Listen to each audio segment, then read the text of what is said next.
Welcome. What a great way to start. What a Well, amazing way to start. I know. Chaotic, like us. Yep. Oh, man. Welcome. Nice. We are anddragons, and this Ooh, is the second half of our one-on-one shot, in which I am the DM. It's me, Claire, and and I'm the player. Me, McKaylee is the McKaylee. player. Um, Yesterday we started this one-on-one shot, and Mm. it was ultimate chaos. Which I can only attribute to what I think is my low upload speed. We had some great Um, heck going on yeah, yesterday. I, I we Today's talk better. about how our stream is duct taped together a lot, Yesterday was and true. well, see, yesterday though, it's like if you put duct tape in the cold, I feel like the sticky part might freeze off a little bit, and it's not as good because you couldn't really see our faces last time yesterday. So No. please do let us know if as you're enjoying this one shot and hanging out, if our faces do start to go freeze frame, and especially if our Yes. audio goes wackadoodle. Um, just Yes. because That would be awesome. you know it we're this is why we're taking a break in December, except for this day right now, because it's December 1st. Today is the last day Today is of the only day of streaming. December that the last day of December that we're so that Yes. hopefully we can improve our tech stuff, because Mhm. it's okay that we're chaotic. It's less okay that our tech is chaotic. Um, Yes. We have chaos to just be because of us. right, right. It's a bit of Um, an overload if it's coming from multiple sources. Uh, yes.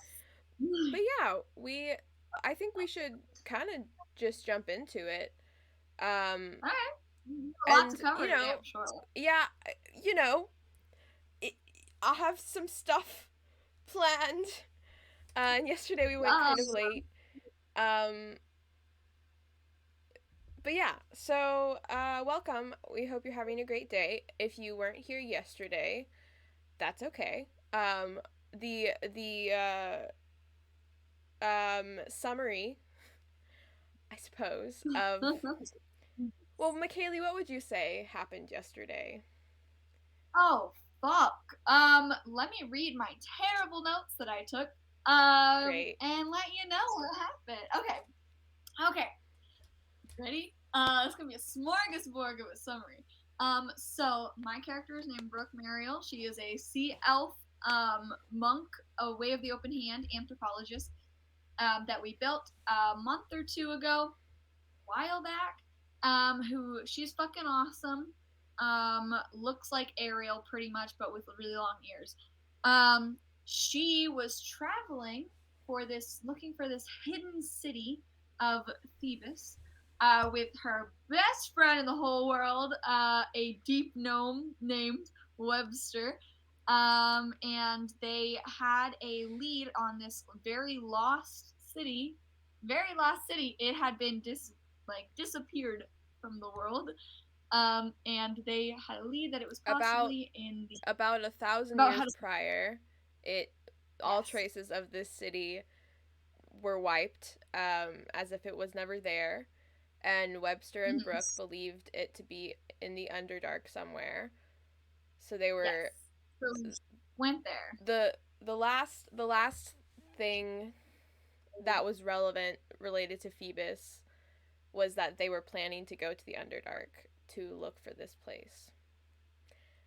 But But then that's not. somehow we ended up Yeah. in a tavern in Mhm. Thebes. Brookie Yes. doesn't quite remember how she got there, but is Yeah. kind of like doesn't remember a lot of things. based on time, the passage of Mhm. time, just because she doesn't understand how it works fully. Um, Mhm. Great times. So it kind of makes sense that she doesn't fully understand how she got there, but it's kind of weird. She's a little confused. They met a lovely tavern keeper at the Archer Cellar? Mhm. Stellar? Hello? Okay, Cellar. the Archer Cellar. Okay, Uh-huh. I wrote that down and then I wasn't sure. And then you said it again and I was like, I think I'm right. Yeah. Great times.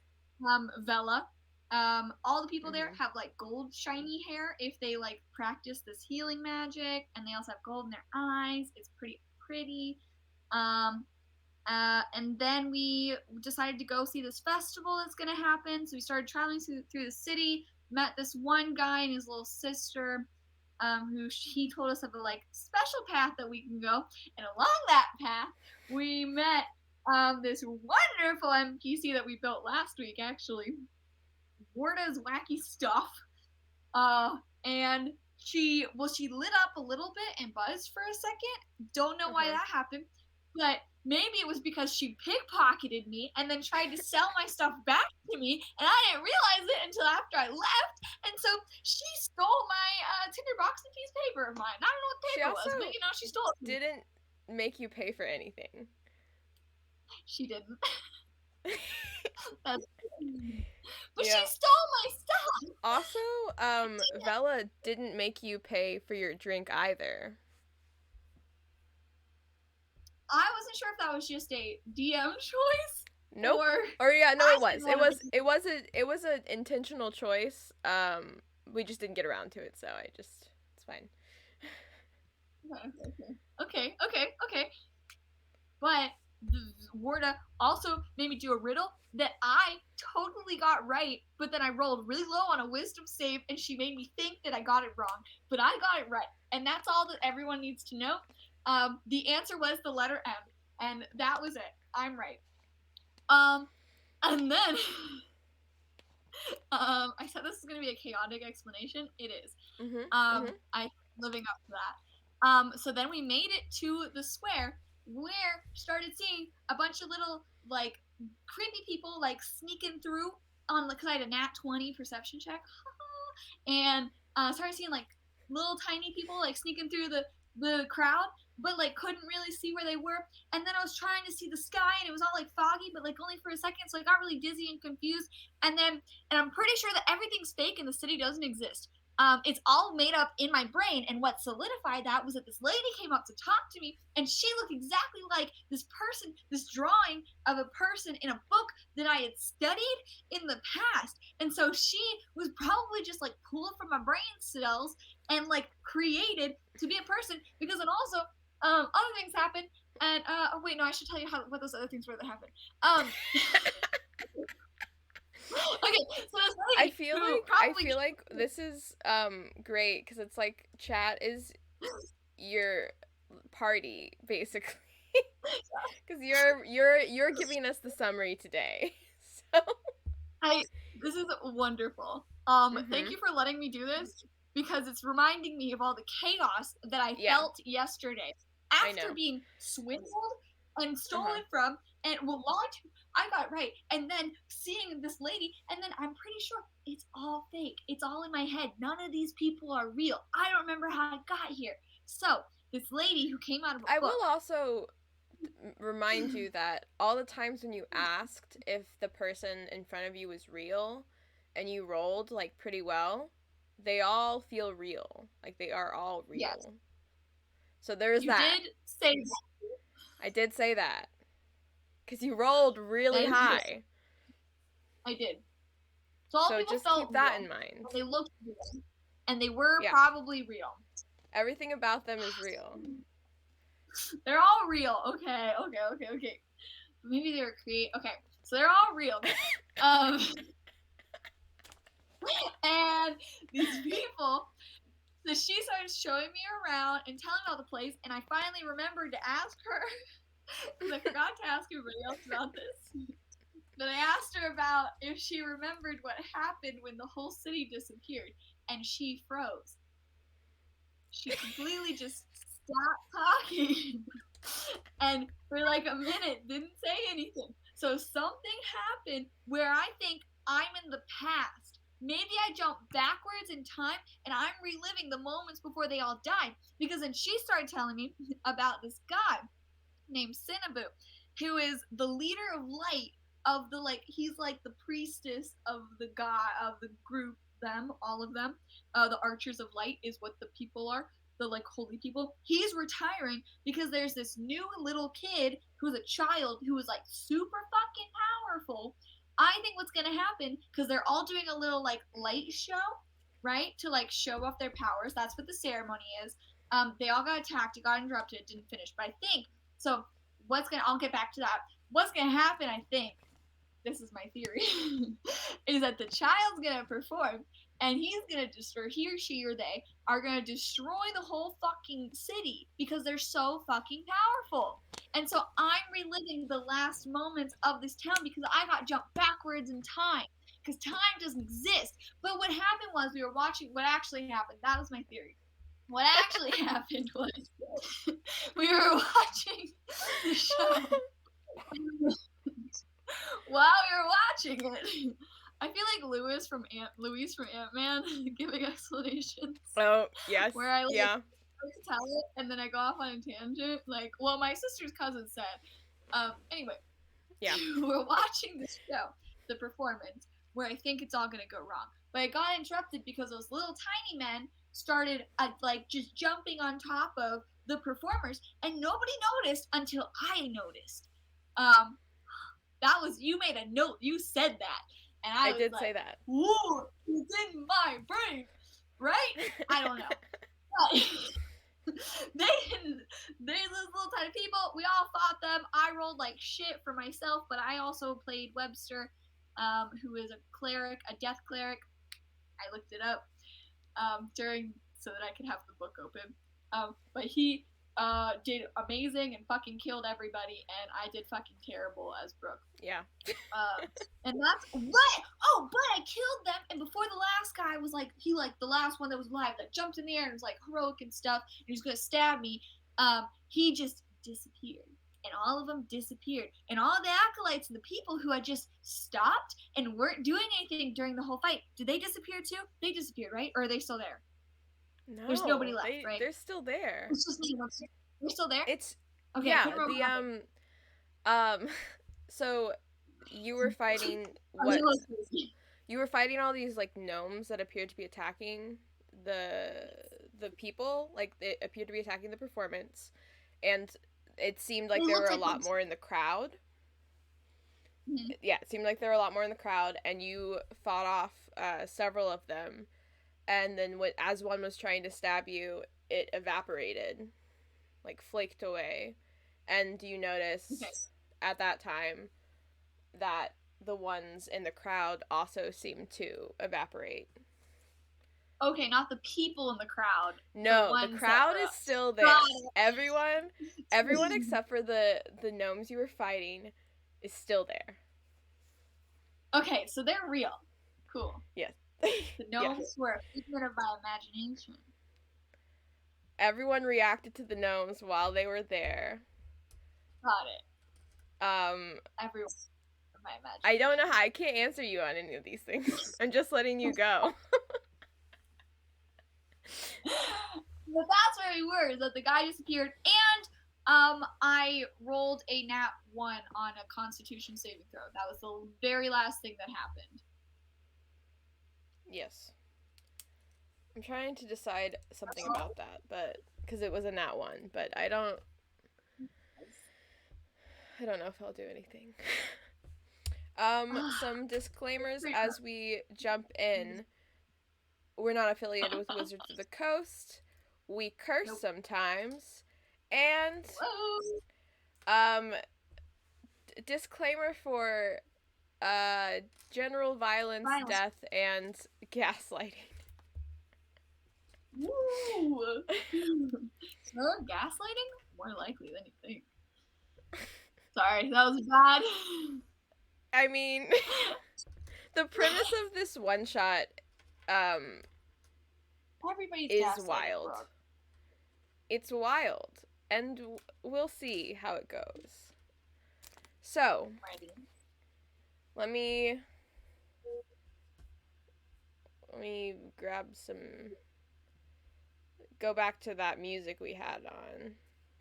Which all of the music I'm using, except for the last clip, by the way, is the wonderful the Derpwood, which I will tag on our Instagram because I'm not sure how to do that. But it's no copyright music, but it is beautiful, and I highly recommend this music because it's dope and they're very talented. Yeah. So, yeah. Music. Okay. So, let's see.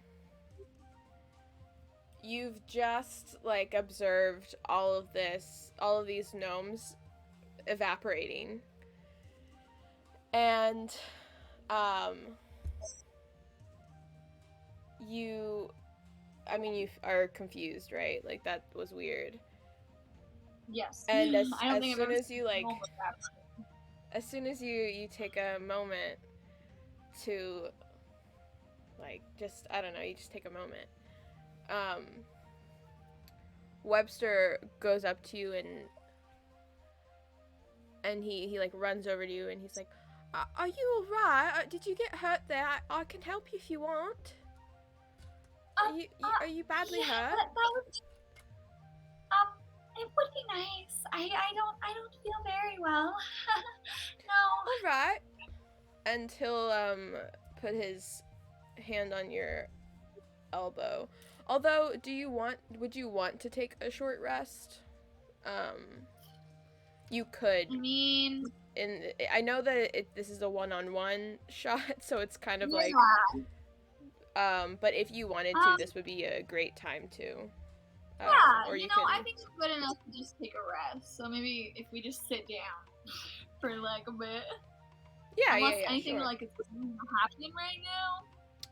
We can sit and talk while we do rest, right? Yeah, I think you have some time to like gather yourself here, and everyone's kind of a little frazzled.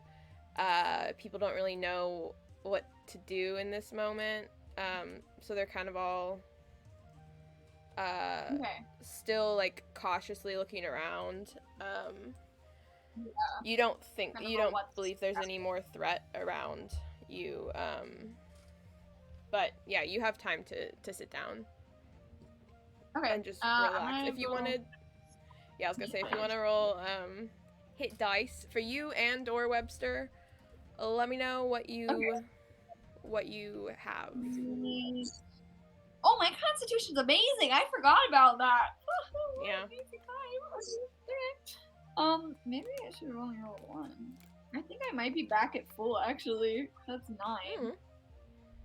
Fucking yeah, I'm back at full. Okay. Beautiful. I didn't need to use 2. It's fine. Should I roll for Webster too? Yeah, if you want to do like 1 for Webster, you can. Okay. Yeah, because this is pretty okay. I didn't get that great. I got a 3, and then he has a +1, so 4. 21. Is that 21? Yeah, I got it. Awesome. So, yeah, as you're sitting here and gathering yourself, you kind of just watch the crowd also do that, and like the performers aren't really sure what to do either. Like they don't know if they should keep going. They didn't really get none of them really got injured. They just kind of got, jumped, sort of. Yeah. Okay.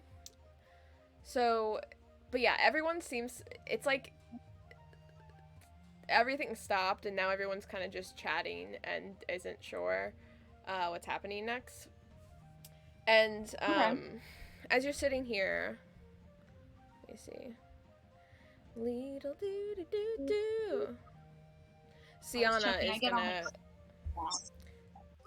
gonna run over to you. Okay. after it seems like she was sort of running around the whole square trying to like make sure everyone was okay and see if anyone needed any help of any sort. So she like after a while like runs over to you and she looks like super frazzled, out of breath. And she just she looks at you and like kneels down and like wants to like grab your hand if you'll let her. Yeah. And she just goes, thank you so much. I don't know why none of no. Sometimes we have there are people who would we weren't really expecting anything like that to happen. No, I really wasn't. nothing. Well, but you Yeah. just were so brave, and you just kind of jumped in, and I thank you so much. I Of course. no, I just is there anything that you need or anything that I could do to help? Okay? Or, Is everybody it okay? seems like, yeah, it seems everyone's all right. Do you know where all of those came from, or why they were here? No. What they were? What? Do you know what they were? No, I didn't really get a good look at them. I didn't really see them as quickly as you seem to see them so quickly, and I didn't see what they looked like. Yeah. Oh, well that's wonderful. It, I'm sure everyone in town is quite grateful for you. If you'd like to, I'm sure Cinnaboo would love to thank you himself. I'm sure he would because, well, of course. And you seem interested in learning more as well. Is that right? Yes. Yeah. I mean, anything and everything, especially, I mean, about that thing that we talked about but didn't really talk about. So I would love to meet him. Okay, all right. Well, if you'd like, I'm sure he's still well, he was around here, and she like looks around. The way that she described Cinnaboo earlier, it doesn't sound like this is someone who could really hide in a crowd. Yeah. Because he's like the leader The leaders. of the, and he's got the glowing power and stuff. Okay. But she looks around anyway to just see if she can find him. And she doesn't seem to find him, so she just goes, well, I think we're probably pausing the festival because that was quite strange. So he's probably just in the temple, and if we could just go in. It's not restricted like that, and I'm sure that would be fine. Yes.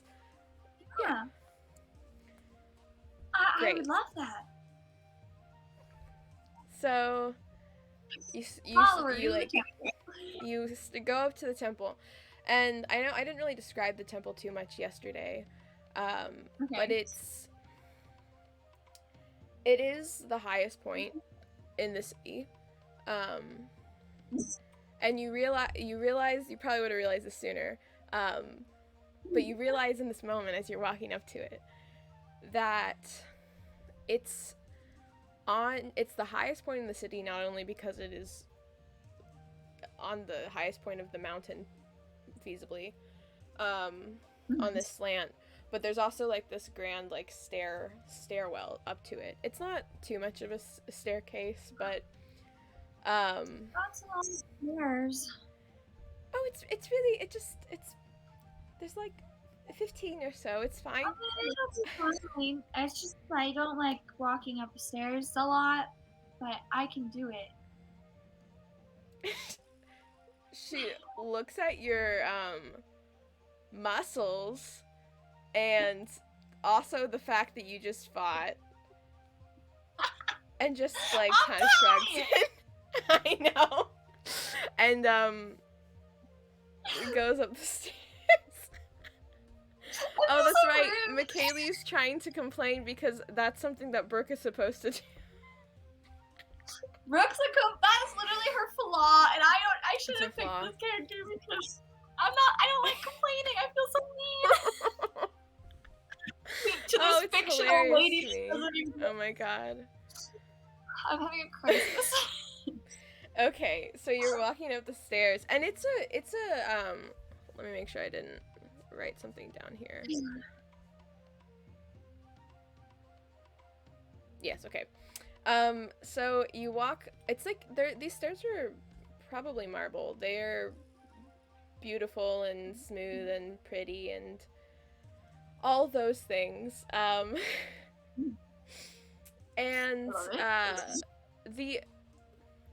the outside of the temple is, also appears to be marble. It appears to be quite simple.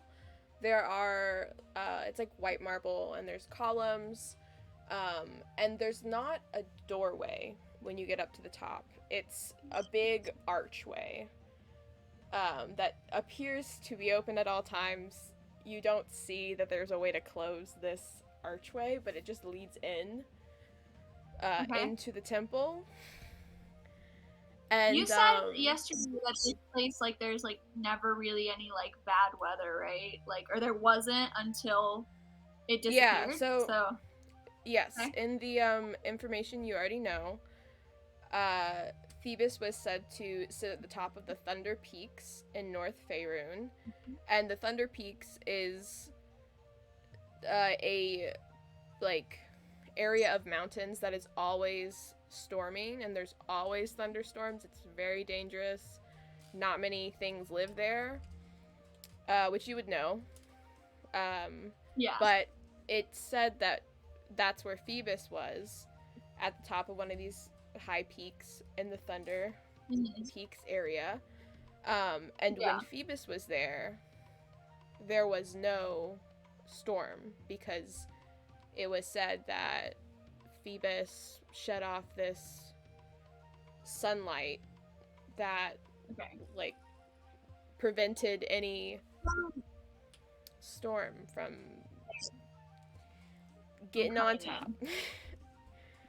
Okay. I'm here for it. Yeah. Okay. And that was 1,000 years ago. Yes. And so you're walking up the stairs, and as you look up at the entrance of the arch, you see an elderly man who has very dark complexion. You quickly notice that his irises, like the color part of his eyes, are completely gold. Like solid gold. Not his whole eye, just the colored part. Yeah. That's the iris, right? I think it is. My brain's making me doubt. I don't know. Yeah, that's the iris, and the pupil is the center, right? Yeah, his pupils are normal, but his irises are gold. We can both be really wrong and just like patting each other on the back about this. You know, we've defined that the iris in this scenario is just the colored part of your eye. In this world, that's what iris means. Make believe. Hey, let's go. D&D can be anything you want it to be. Yeah. I just looked over, and roommate's cat is like face planted on my bed, and it was really startling position for her to be in, and I just it distracted me for a second. Okay. It's fine. Amazing man, golden irises. They are intense, but he looks so kind. All of these manifestations of this light power are intense, but they don't make you feel intimidated. They make you feel like warm. He's got on. Oh, sorry, I'm interrupting. He's got just like really simple white vestments with gold trim, and he has like really long white hair and a really long beard that all of it gives off a golden glow. It's not like his hair isn't solid gold, and no one's hair is really like solid gold in any aspect. But their hair like glows, and it seems to, like it gives off the effect that their hair is gold. But his whole head and beard, all of it is just it's glowing. He's got the best way to describe him is that he has like sort of Dumbledore vibes. Okay. You know, like old man sort of a old wise seeming, old wise man. Gandalf. Sure, you know, all of them, just all of them all together.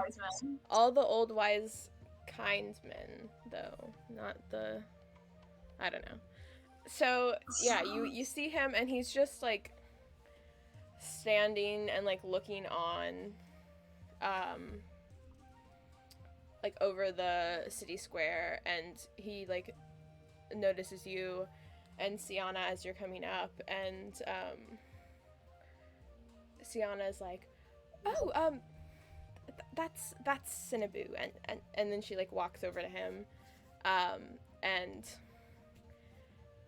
just starts like explaining what happened, again, like it seems like she probably ran up here to tell him what happened, or like ran over, like someone's told him what happened, but she's just like relaying it again, and he's just like silently nodding, and then she like looks over to you and is talking about how like you jumped in and sort of like saved everyone and like fought off these things, and how they all disappeared, and that was strange, like we don't know where they are now, and she also explains that you do know about Phoebus, and that like she thought that it would be, or she goes like, she's done so much to help us, today of all days, which, you know, is, the festival is very important, and I just thought that maybe we could show her around the temple, or I don't know if you had anything in mind. I thought it would be nice to, to give her some information, because she is so curious and helpful, and I mean, whatever is comfortable with you. I don't want to overstep my boundaries. And Cinnaboo's like listening and like nodding to all this information, and then he looks over, he like acknowledges you when you speak, and he's just being quiet right now, but he like looks over to you and offers to take your hand if you'll give it to him. Yeah, I mean, a little nervous, but yeah, I give him my hand, kind of looking at Webster as I do, excited. And Webster's like meeting our hero. Webster's like, yeah, you got it. Like she's also referencing that Webster had helped as well. It's not just, it was just you, but like that both. Yeah, you're right in front of me though, and Webster did both the work in that. Yeah, but so he's basically doing this to both of you. Yeah, which actually he'll take your hand and Webster's hand, now that I mention that, because you're one person in front of me, and my brain says that one person. Your brain. Right, so he takes both of your hands and like kind of like acknowledges you, does like a little head tilt sort of thing, and I hate that I hate that I've built up to this moment of using the old man voice. Now I'm, oh god. You got this. You got this. You can do it. Yeah, no, he just like looks at you and and he goes, thank you, for being so very brave in this this moment. We absolutely will gladly. If you want to see the temple, you want to walk around and learn a little more. Is that correct? Yes, if that's all right with you and with the others. Of course. I don't want to impose. No, this is the very least that I could do in this moment. I would be happy to show to act, and he like kind of gestures that you follow him. I would be and he does like make old man sounds. He's coughing. I'm not coughing. He's coughing. I was like, wait, you're doing the voice? I don't have the gravel of an old man, so I've got a cough. I love it. Are you sick? I'm fine. I just old bones.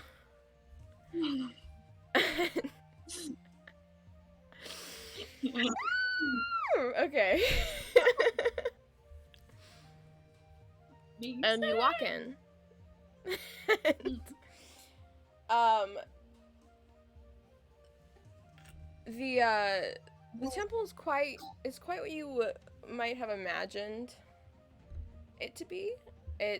You walk into this big archway, and what is directly within the archway is what appears to be a courtyard type thing. It's got an open skylight, and it looks like hold on, let me change the music. We're not in Square anymore. I love it. Is that too loud? Okay. Okay. Sorry. It's quieter in here. Is it still playing? Yes, it is. Okay. It's more quiet in this area. It's like this, you lose the sound as you walk deeper in. And it's really peaceful in this courtyard. There's some foliage and some like water. Like there's small pools of water, but they're not like fountains or anything like that, or like a stream.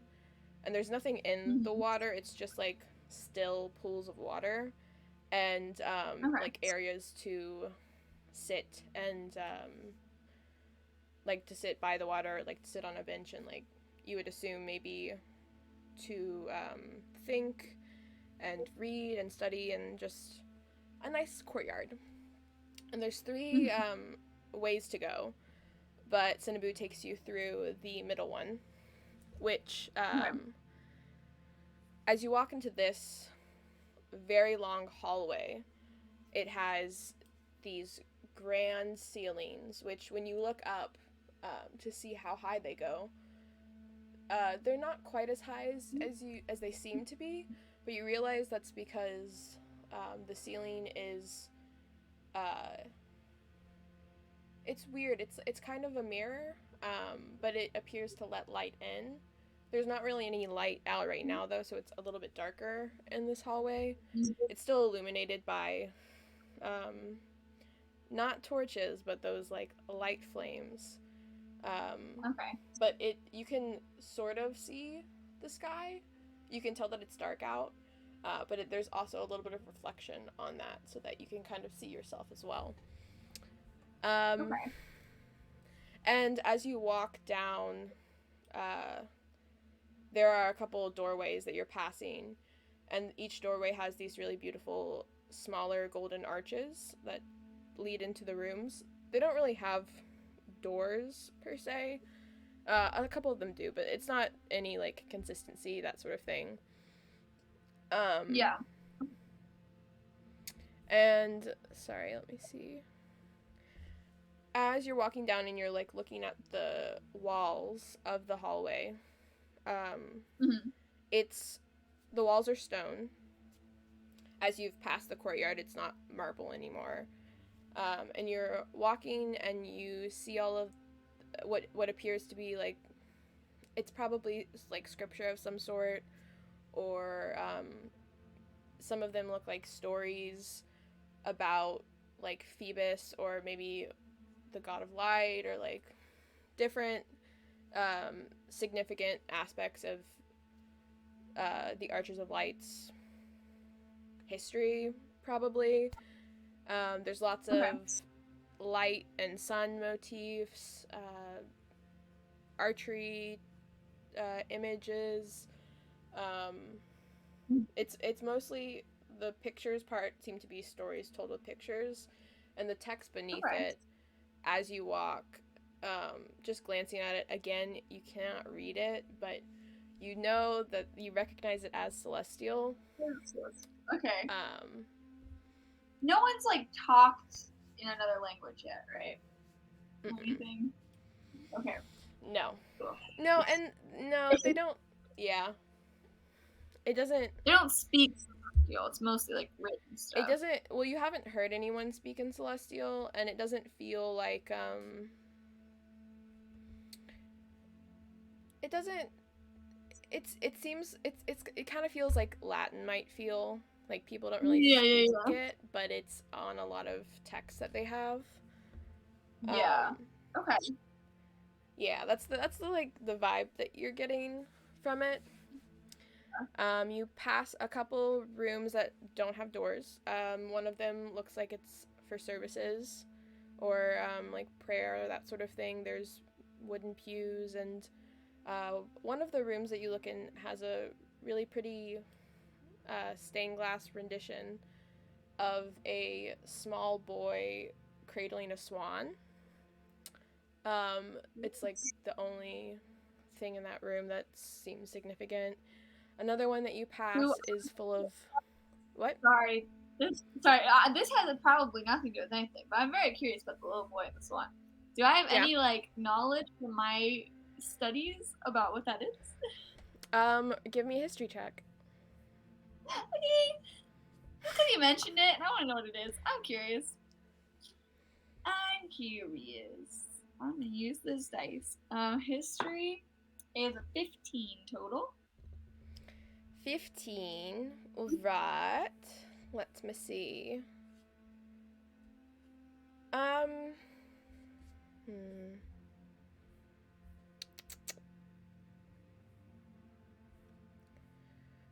This one you're less familiar with. You know that Phoebus is most frequently, in the books that you've researched, Phoebus is most frequently associated with sunlight, archery, and sometimes a lyre. The animals that it's associated with are a little bit less consistent. When you were outside with the statues, it was probably surprising. It was surprising to see. It wasn't the bird was not a swan for the statue that was outside. You were probably a little bit surprised to see that one of the statues was holding a bird, and that one of them was holding a dolphin. That was probably a little bit like, don't recognize that as part of my research on Phoebus. But yeah, so you're less familiar with any story relating to a boy and a swan. Yeah. Okay. Just curious. This is ask me questions. I know you wrote all this shit, so that's why I want to know what it is. Knowing you. I know.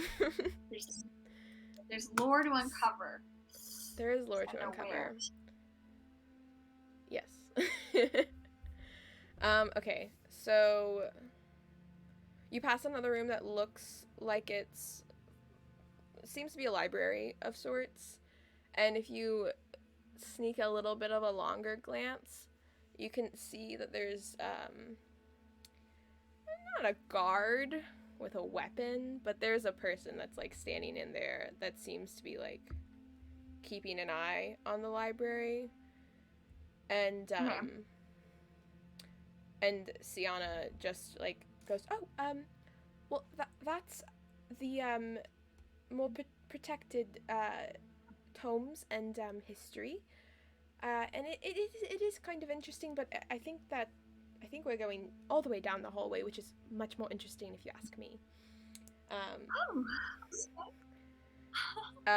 And they're kind of like Cinnabon was saying a couple things as you're walking. If you wanted to ask him anything, this is kind of where you could. Okay. I do want to ask as we're walking. Okay. So you've been around for a very long time. Right? As the leader? Or the leader of light? Well,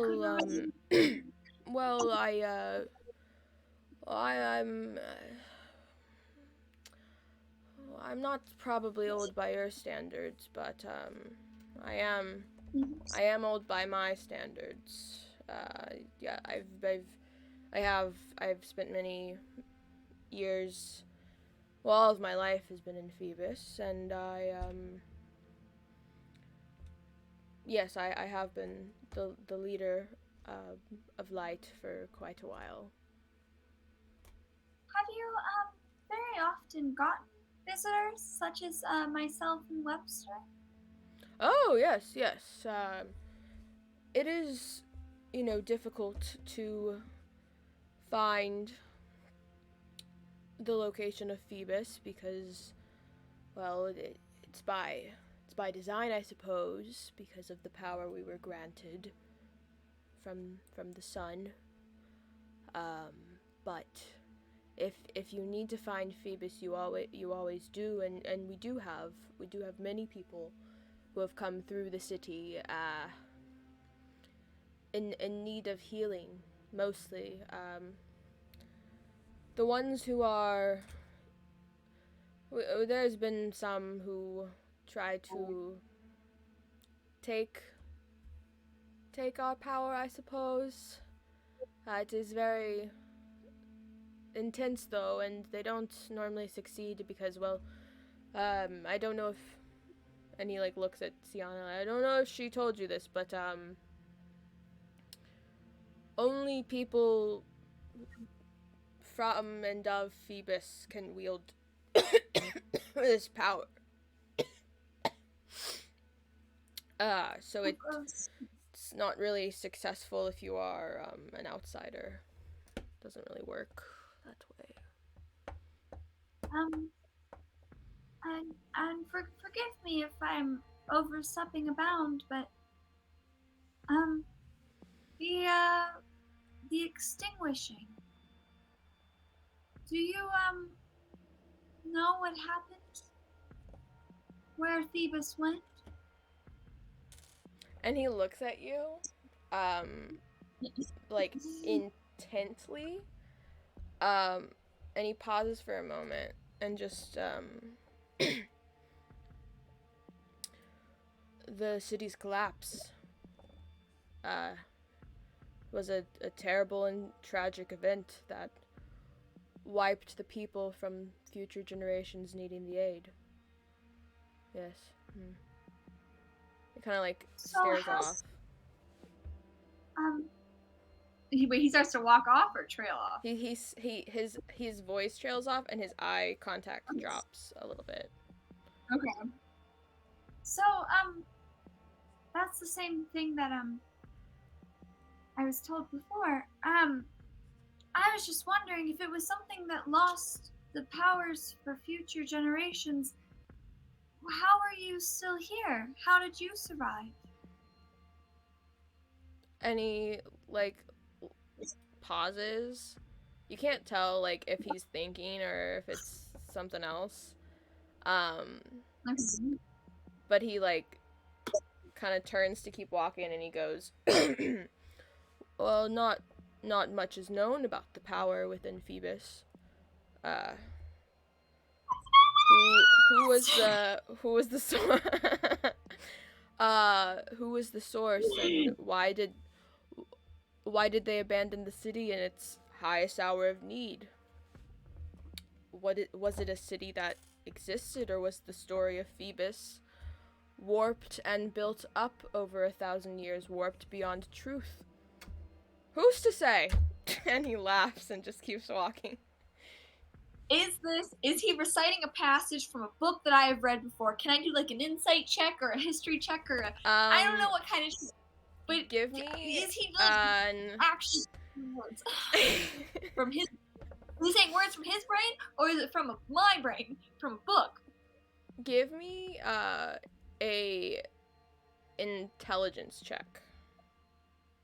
Oh, okay. Okay, that's not bad. That's a 16.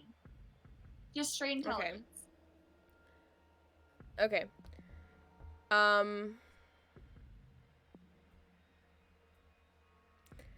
So, gosh, I said this yesterday, but me giving myself mechanics that are specific.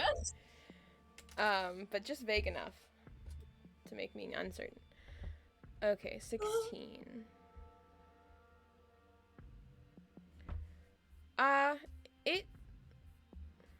The text that you know of that is that discusses the end of Phoebus, some of it is quite vague because there's a lot of disagreement about what happened.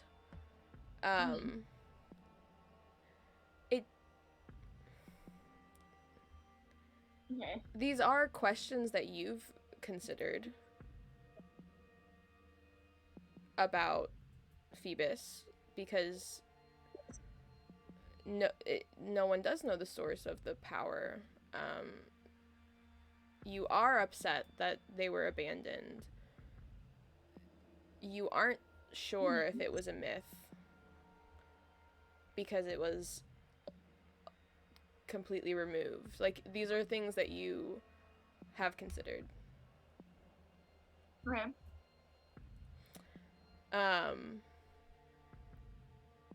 Yeah, but he just kind of like my thoughts. he just kind of like laughs to himself and like keeps walking. What is happening? He's not real. They're not real, but they are real because you keep saying that I did really well on those checks, and so they are real people, so they have to be real. But he's just reciting things that literally said the same thing that Sienna said yesterday, right? I'm not, cause the first sentence where he was like, it sucked that they abandoned people, like future generation. That thing was the same thing that Sienna said when I asked, right? Am I wrong? Am I remembering it correctly? You're laughing. I'm right. We're wildly wrong, and this is the Strahd thing all over again. I'm not gonna tell you.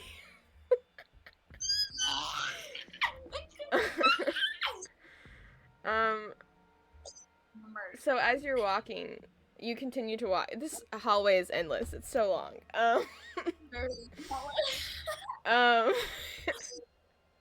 The walking and talking is kind of happening at the same time. It's all like meshed together.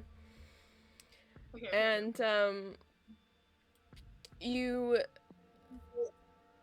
let's see. Was there anything else that you were talking to Cinnaboo about? Can't remember. I mean, I can ask him. I guess I'll ask about the source of light since he wants to talk about that instead of the extinguishing. Okay. So, yeah, I'll just ask him. I don't know.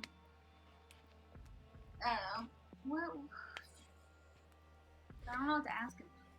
What is the source of power, and who created it? I don't think I've ever learned that before. he looks back at you and like holds up his finger like just one moment. And you've gotten to the end of the hallway at this point. And the end of the hallway, there's a door here, unlike the other rooms. But it has this grand and intricate set of wooden doors. And there's these beautiful carvings in it.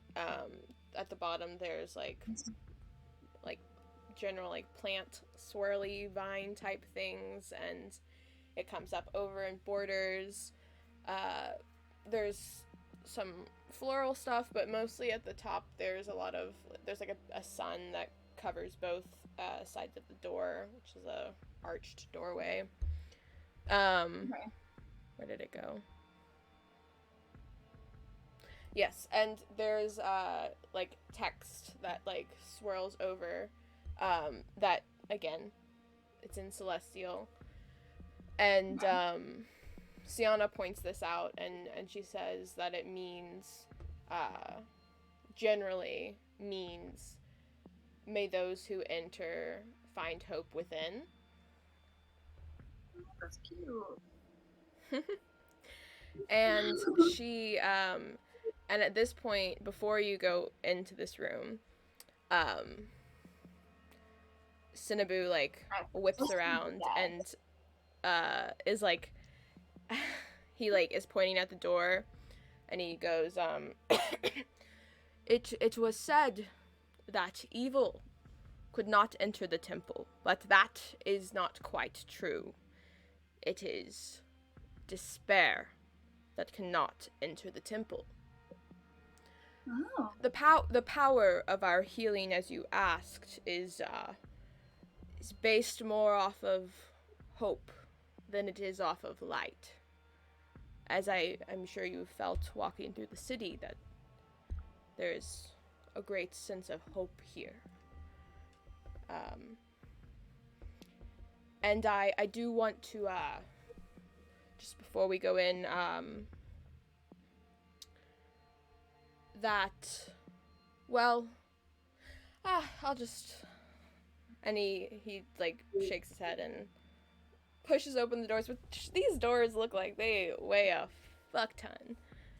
But he pushes them open like easy money, just Oh, strong old so man. simply. Yes. Go. Strong old man. And gotta find the spot. Exciting. He pushes open the doors, and all of you walk into this large room with higher ceilings than the hallway. Mm-hmm. They almost feel like they reach to the heavens, but then you realize that this ceiling is made of stained glass, and it must be charmed or enchanted or something, because you know it is dark outside, but there are beams of light shining through at certain points here. It's beautiful. It's so beautiful in here. And you also wonder what it must be like during the day here with what appears to be an enchantment of some sort. If the real light also like enhances it, or what it does to it. It's a very elegant and simple room. There's not much in here except for as you look around the room. As you look around on the walls and on the ground, you see what you assume is the full story of the creation of Phoebus. It's the story in images, and you begin... The images in the hallway were a little abstract and didn't make as much sense, but as you look around the room, and on the floor as well, like it's all over the place, you start to recognize things from the story of the creation of Phoebus from the Light Festival presentations. So, like, some of it looks familiar because you know it a little bit, some of it. But a lot of it looks more familiar because you just watched a lot of presentations. And now that you think about it, you couldn't really tell what it was when you were watching it because you didn't recognize it. But then seeing the stained glass with the boy and the swan and seeing the boy and the swan in one of these images, you think, oh, I saw something like that in one of the performances, but I didn't understand that this part was a swan. Like, it was an interpretive sort of thing. So it's like, oh, it's the things I watched earlier where some of the yeah, exactly. Oh, okay, Yeah. okay. And let's see, make sure I've gotten all the things. Ah, yes. And you look towards the center back of the room, and you see what must be a shrine of the god of light. It's just a gold type statue. It's probably 10 feet tall or so. Oh wait, no, it's probably more like 7 or 8 feet tall. I didn't write the measurements down. I'm trying to think about. Okay. It's probably 7 feet tall actually. It's like 7 feet tall. And it's this simple gold statue that is holding their hands out in a simple tunic, and then at their feet is a pool of still water, and at the edge of the pool sits a small child who is knelt towards the shrine in silence. Seems to be maybe taking a moment in thought or prayer. And what do you do? Do you want to look at the story? Do you want to approach the child? What do you? Well, first I think probably like zero in on the like story. As an anthropologist, I want to know as much as I can about people's culture. And also, that child looks like they're doing something, and I don't want to interfere with their cultural like things. I kind of just want to observe. Right. Just roll me a general intelligence check. Okay. Damn, so many intelligence checks. Yeah. You know, I made a bad decision to use my grog dice for intelligence. Oh no. Critical roll. Why would you do that? You know, a bad idea. I got a 4 plus 1, so it's a 5. Oh no. This is my life's fucking work, and I rolled shit. It's fine. I get advantage because I'm very passionate about this, and it's alright here. And I've done all unless you got a mechanic somewhere in there for that. No. Okay, you got a 4. 5. There, I got 5. Sorry. I rolled. You got a 5. You rolled a 4. It's a. Okay. Okay. So much better. Oh my gosh. Okay. So one number. All right. Great. Okay. And I will say there's so, like, the imagery is so, it's clearly the main purpose of things. Like, there's words in Celestial, but you can get the gist of what this is without having to read what it says in the text. But the story shows imagery of what appears to be a child lost in what you know must be the Thunder Peak Mountains, with only a bow and arrow on their back, and you know that it's probably the Thunder So what this is telling you is that there was a time where the Thunder Peaks were the Thunder Peaks.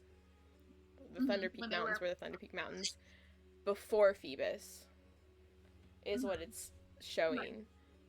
This is I'm tapping in your research to give you a little bit more like insight with this, even with your low intelligence. Kaylee knows nothing about anything going on. Right. So I'm giving you a little bit more context for this. Okay. So this child has a bow and arrow, and they appear to wander over many days, seemingly completely lost within the mountains and missing every correct turn, taking paths that lead to dead ends, and it's like imagery that shows that they're lost and confused, and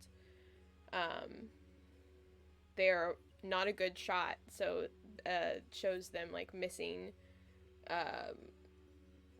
their shots to get any food or anything like that. And they're so terrible at this that it shows that they're attacked by multiple small creatures on the mountain, trying to fend themselves off, that sort of thing. And what? Sorry. Never mind. Continue. I was making far leap connections that I will let you finish your talk. I will not interrupt.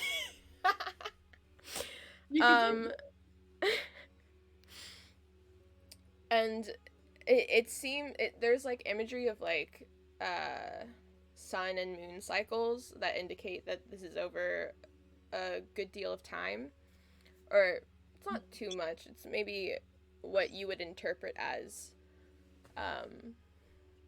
maybe a couple of months of like living on the edge of surviving and dying. And let's see, where am I? At some point, the child collapses near a cave opening, and after some time, the cave is illuminated with bright and warm light. The boy makes the child, who appears to be a boy, makes their way to the entrance of the cave, seemingly gaining strength by just walking into the cave, walking into the light. And some time passes, and they emerge, and they're completely changed. Their hair and their eyes gleam gold, and another figure follows behind them. This is the Swan. The Swan has a gold beak, and the part of swans that it's like the black edge of their feathers is just gold. So the two of them are now traveling together through the mountains with much more success than they had previously. They travel to the highest point on the mountain, the literal peak of the mountain, where the child appears to meditate at the top of the mountain for several moon cycles. As the child meditates, the light illuminating around them grows until that it can be seen from a great distance, and people begin to notice it because it is beginning to slightly divert the thunderous peak of this particular mountain. So people begin to travel and see what is this? What's happening here? And it appears from the imagery that the people that traveled to the top of the mountain and stayed are the people that grew the city of Phoebus. And it just kind of shows the city developing from this circumstance. And as more people appear to gain the knowledge of this light power, this hope power, they also, like, slowly, parts of their hair becomes gold, and the light that's illuminating this small, like, peak grows and grows and grows, and then it's just this area is, like, clear of all terrible weather. Yeah. And as you're like following this main story, you can kind of see that there are some, like, side stories that seem less important because they're smaller. Yes. But some of them have, like, the dolphin in it, and so you assume that maybe there's, like, a little bit of significance with that, or, like, the bird, there's story with that. But that's not as interesting as this main story. Yeah. Okay. This was the creation of it all. Yes, and then there's also some imagery with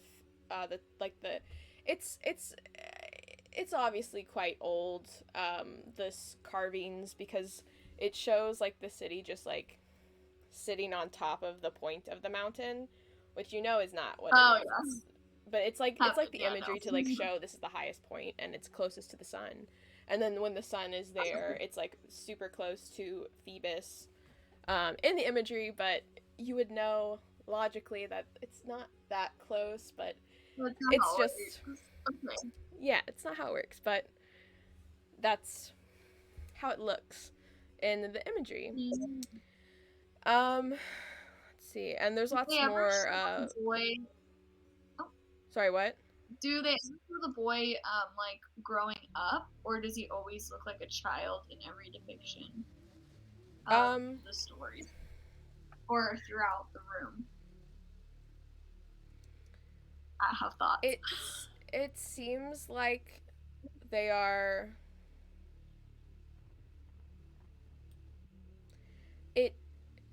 Based on, like, the imagery that indicates the passage of time, it seems like they do get older over a longer period of time. Okay. So they are aging, but with you knowing how long humans live, it's longer than that. Yeah, it's a slower aging. Okay. Yes. The oldest that you see this individual is, like, an old man. Does not look like Cinnaboo, though. Just... Okay, I wasn't thinking Cinnaboo. I know. I know. You know what I'm thinking. I just wanted to say, like, not like the general, like, old... Destroy the whole place, you know. There's not only one kind of old man that exists, but I just wanted to make it clear. It's clearly not looking like... Maybe my thought process was that maybe the new child that was going to take over the position was actually the child from the depictions that created, but that's probably not it. I still think the child is Major Stress. I haven't met him yet, but I think he's gonna be the one to destroy everything, or he did destroy. I don't know how this timeline works. I don't know what's happening. This city was destroyed. It's not supposed to be here. But here I am. Oh my gosh. So he I will know destroy everything. Or he is destroying the city. I don't know. Wow, Claire, you have really created a campaign where, so my character doesn't understand time. You've created it so that me, McKaylee, doesn't understand how time is working. I know. Now. I don't understand. That was intentional. How does time work? I don't know. Props to you. It's a lot. It's time. It's the whole thing. It really is. It really is the whole thing.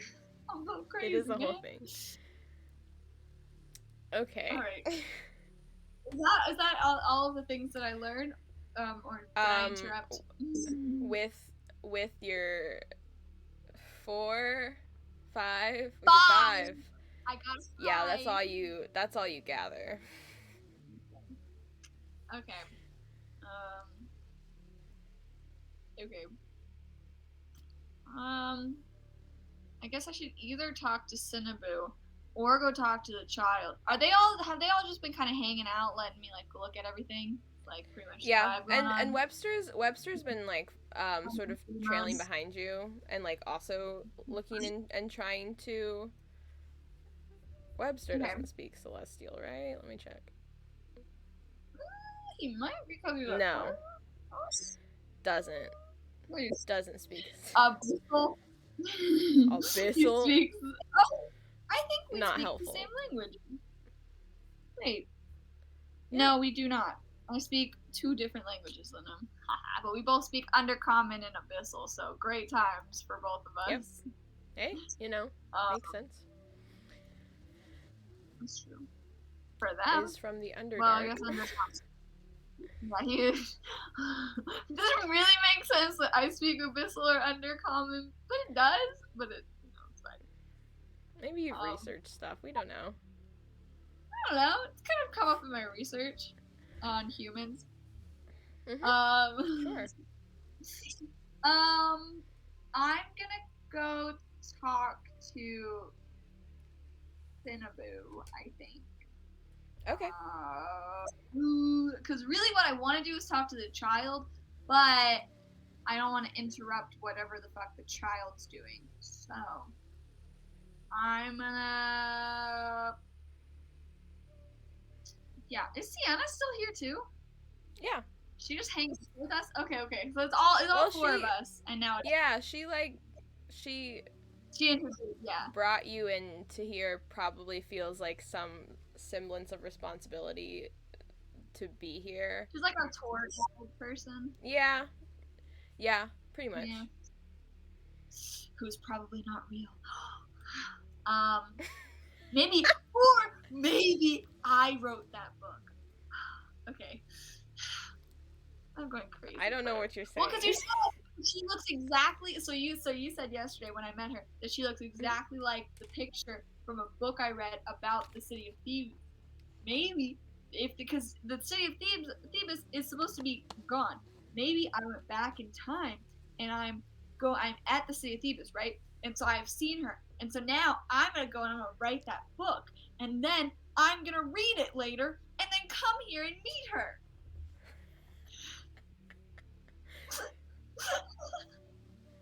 I don't know if I'm supposed to respond to anything that you're saying. It's really weird doing a one-on-one shot where I don't have party members to bounce my chaos off of. Yeah. Because right now, what's happening is that we are hearing Michaeli's chaos.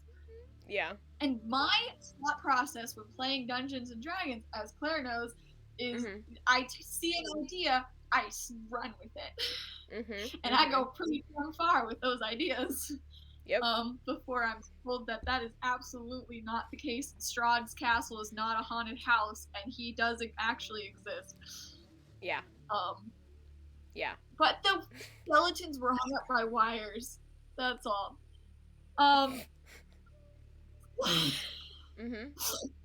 Yeah. So I'm gonna go talk to Cinnaboo. No. Is that his name? I just lost his name. Cinnaboo, yeah. For a second, it sounds so fake. Everything is fake. It's all in our brains. He appears to be talking to Sienna about something. Okay, great. Fantastic. I'll anything important as I walk up? No, just like small talk. How's your day going? Yeah, I'm gonna go up and just be like, excuse me, I forgot what my voice is. For a second there, I almost did crash.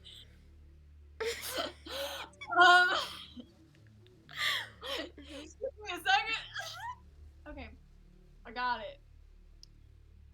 Excuse me. I was wondering about the boy that's sitting over there. Are we able to talk to him?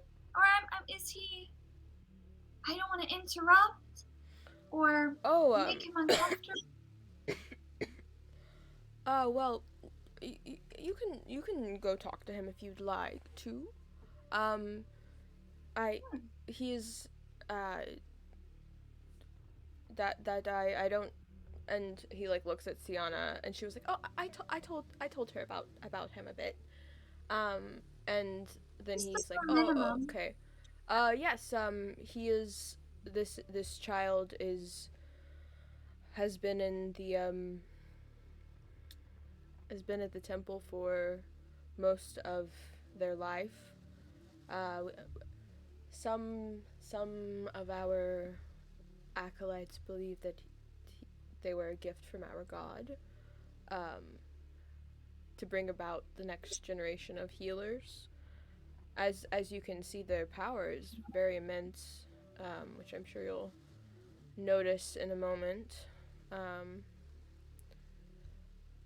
As an outsider, I would love to know your opinion of them.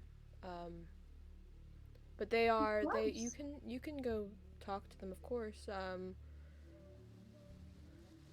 I believe they just enjoy being in this room because it is peaceful. So you wouldn't be bothering them, I don't think. All right. I just wanted to make sure I wasn't going to interrupt. I don't. All right. I'm gonna walk up to the child and just kind of sit down next to them, and just kind of look at what they're looking at for a second. Just kind of. I love that you said you sit down next to them because I expected you to do that. Oh, amazing! I just have a little note about it. Yeah. I just want to go sit. I just thought that was fun. As you walk, walk towards this child, you see what it seems to be a young human child. They are delicate looking with bronze complexion and has a simple white tunic with it's you've noticed this, like, tunic on a lot of the other acolytes. It just has, like, a golden lyre symbolism on the center of it. And as you approach, you didn't quite catch this, because you were too excited to look at the story, and it was a lot to take in.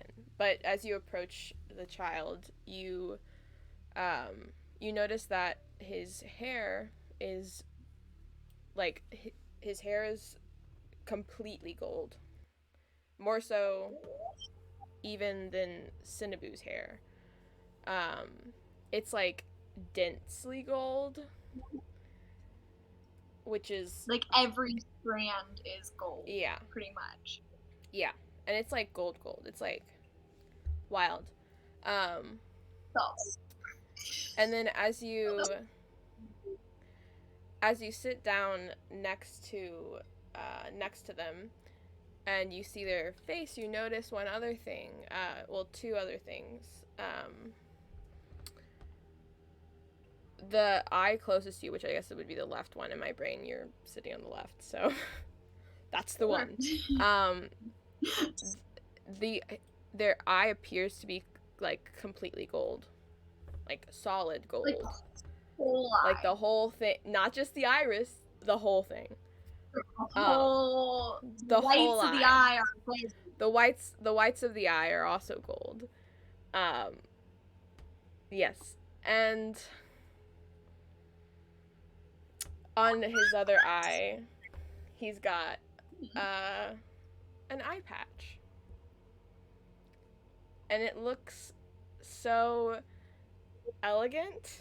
It doesn't look like a pirate eye patch.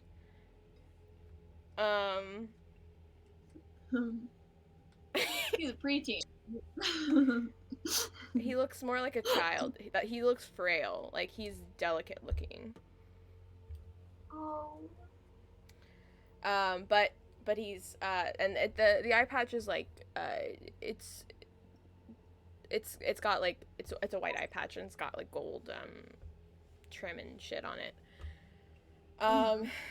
And with your passive perception, that's pretty high. Not much gets past ya. Let's go, baby. And like some characters. You notice one other strange thing about this kid. His entire body seems to be vibrating, like Warda's was, except for his body is more unsettling to look at. And it looks almost, the closer you get, looks almost like he's like shaking, but it's not because he's nervous. He might be buzzing, sort is a way to describe it, but you're not sure. No one seems to mention it. Okay. He doesn't appear to notice, and he's also outlined in a thin beam of light, similar to Warda. Okay. I would And like. I will. Okay. I was gonna say the next thing he does when you sit down next to him is he like looks at you, which is why you see his eye and eye patch. But yeah. I just want to say that I will not metagame this, but I know that this character is evil because I'm guessing, or maybe he's evil. I don't know. Wasn't he evil? The character that we built last week? No, when we did the character that we built last week that resembles this NPC was true neutral. Oh, okay. That was Warda's character. That was fucking evil. Yeah. And she stole my Tinder If box. you're gonna metagame, don't do it the wrong way, which is with the incorrect information. I said I wasn't going to. Okay, I just wanted to make sure you knew. I will not. Okay. Outline in gold. Fucking Light. Outlined in light. Okay. Yeah. Oh, what a child. What a time. A preteen. Excuse me.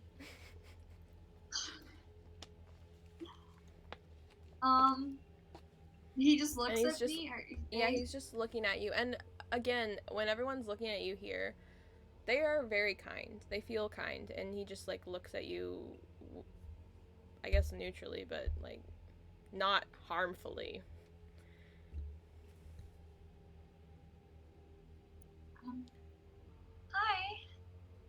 Hi. I didn't mean to interrupt.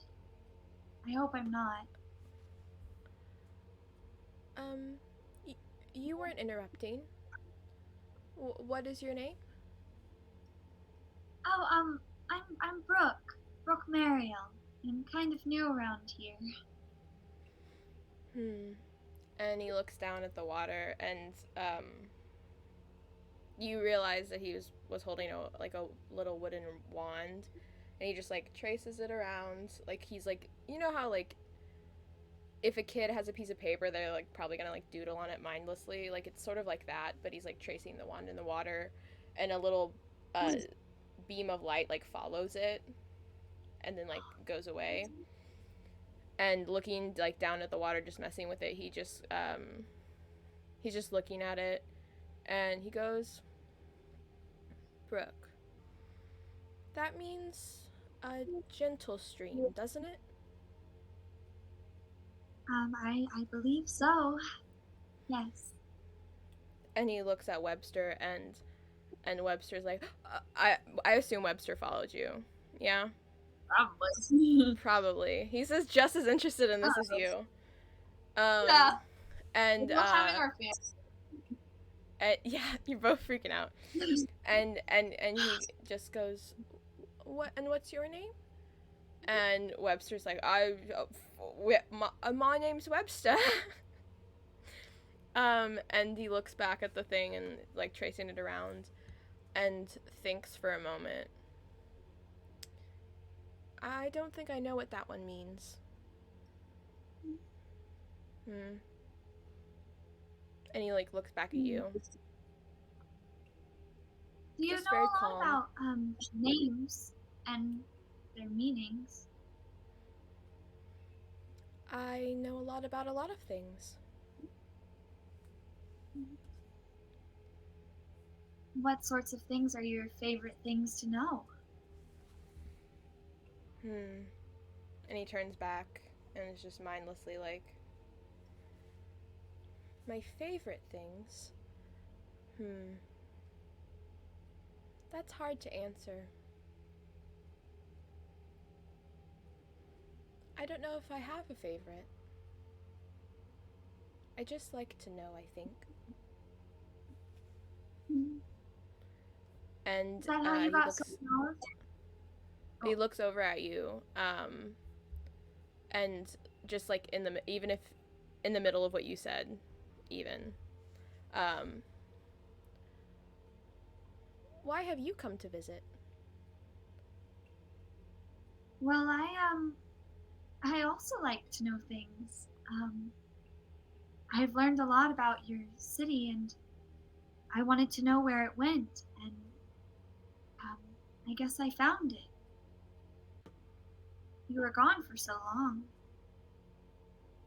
But why are you here?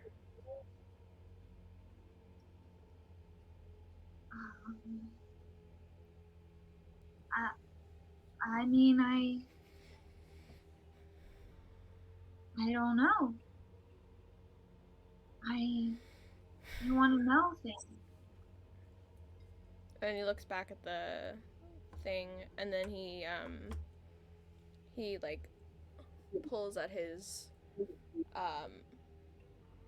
hair and like sort of twirls it around his finger, but like pinches it and just like pulls, and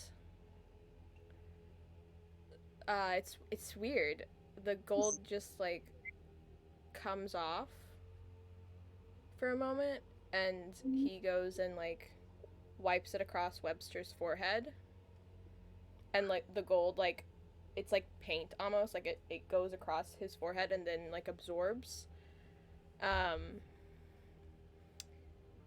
Mechanically, Webster will heal 3 hit points. Whoa! And it like, it looks like it, like Webster's reaction is that it felt really nice and like warm, and he just like kind of like is like, what? And this kid goes, as he's doing this, and he just goes, it's sort of strange that some are chosen to yield this power, and that they must be from Phoebus. You do know why you are here, Brooke, don't you? I know you know. Do I know? And just like goes back to tracing through the water. Seems like this child is so very neutral. Seems like the slightest bit like bothered that you aren't answering their question, but like very calm still, like it would be. What else am I supposed to say? And he does that. Is there like a personal history check I can make in my brain to know why I came, so I cannot disappoint this small child? Could you actually give me a wisdom save and a constitution save, please? I don't know what to do! Okay. This one's gonna be for constitution, and this one will be for wisdom. Okay. I don't like that!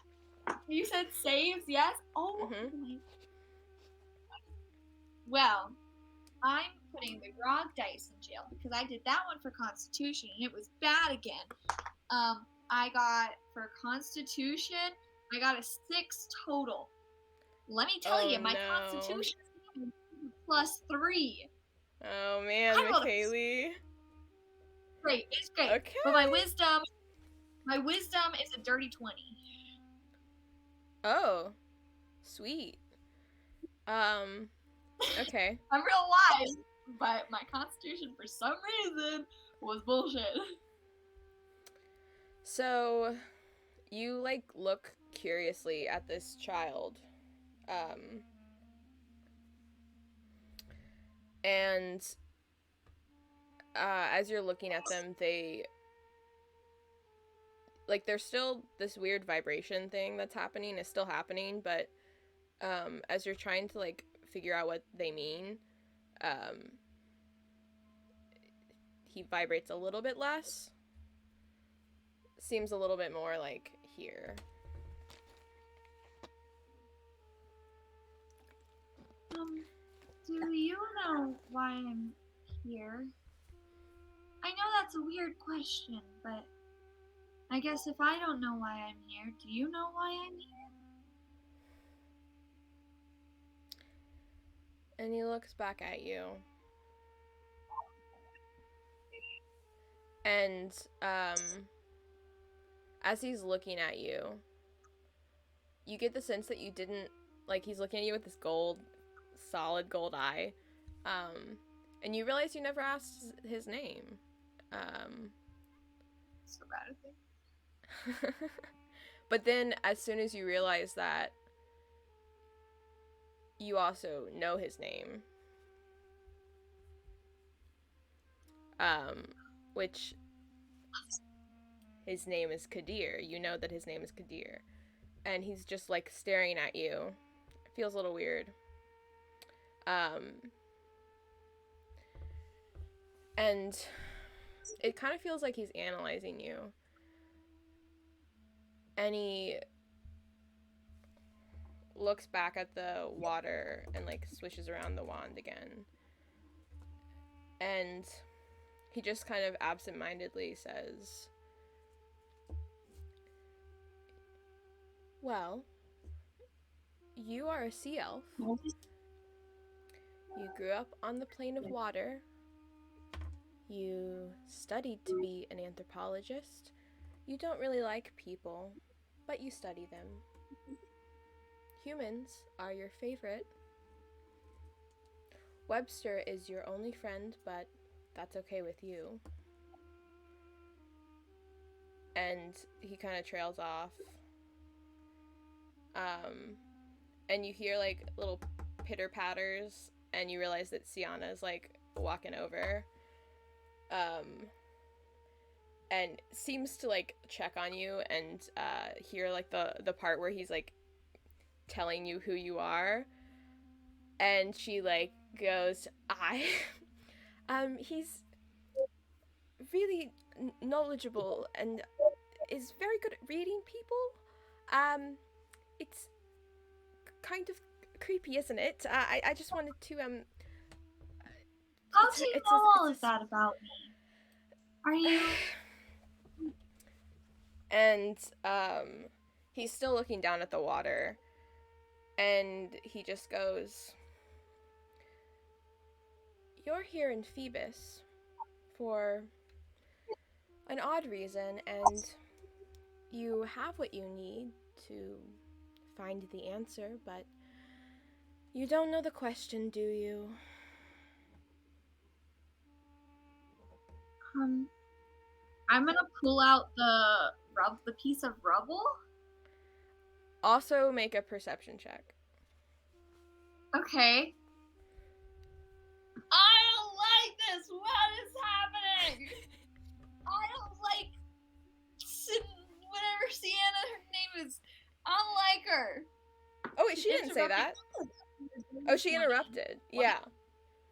20? Yeah, she's rude. And a dirty 20. Not Okay. an I got 15 plus 5. Where did it go? Where am I?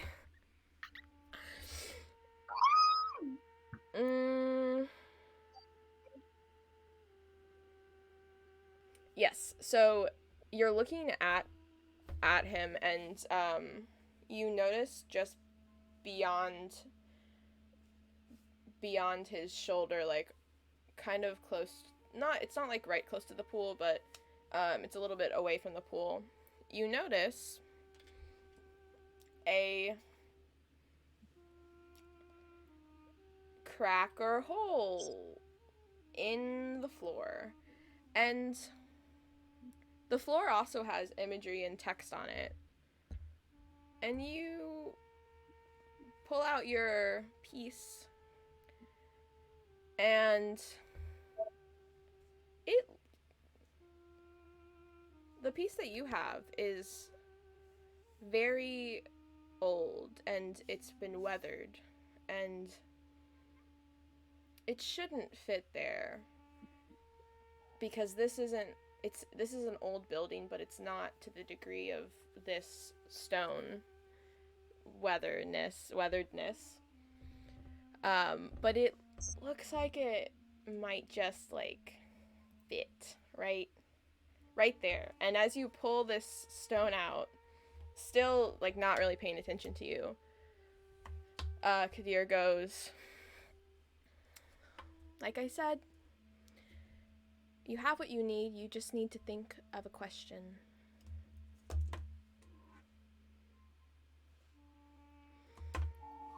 What? What do you do? I wanna put the piece back. I think I'm just gonna kind of look and just try and put it back. McKaylee, I need you to think of a question you are gonna think about, Brooke's thinking about as she's putting in this piece. Take a moment if you need to think about it. Okay, a question that she wants to ask, or that she needs to ask? Yeah. Just...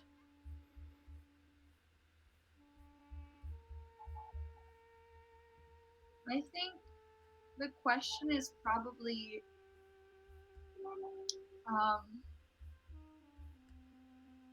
just where did it go? Where did Thebes go during the extinguishing? That's her thought. Is just where did it go? All right, give me a second. Gotta find something. Okay.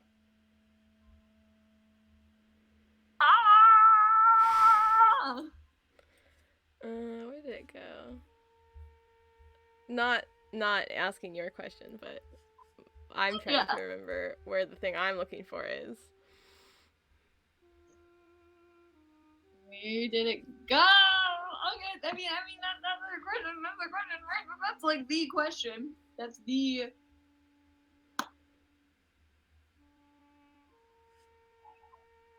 Who I'm about to fight? I'm about to fight this whole city. This whole city about to fight me.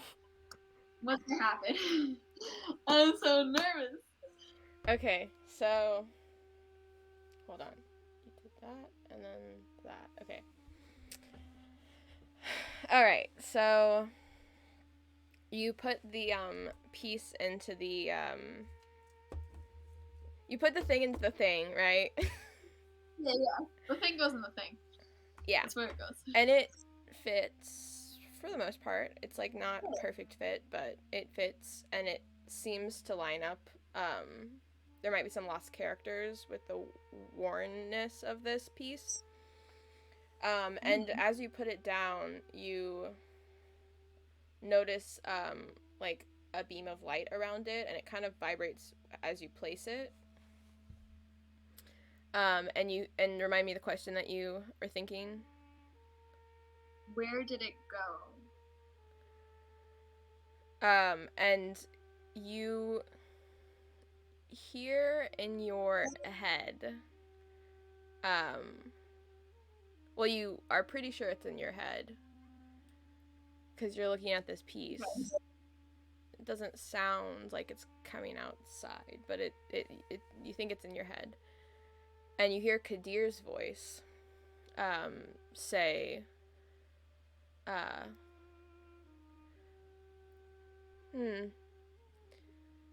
Some say that the power within Phoebus was too much for mere humans to wield. The end of Phoebus was inevitable. Humans are too kind and welcoming. There's always weakness in them. It was simply a matter of time before something more powerful weeded them out completely. And you, like, look over, I assume, at Kadir, and he's stopped, like, swirling the water, and he stands up and looks over at you, like, a little bit confused.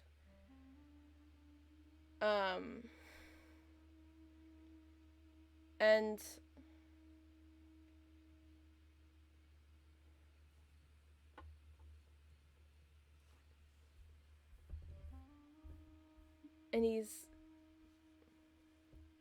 like, it looks like he quite doesn't really understand what just happened. But you start to notice that he's vibrating more now. And you also notice that you kind of look around, and Sienna's, like, she must have walked back at some point, because she's back over where Cinnaboo is. They're just not engaging with this, whatever. They're out of the way. And yeah.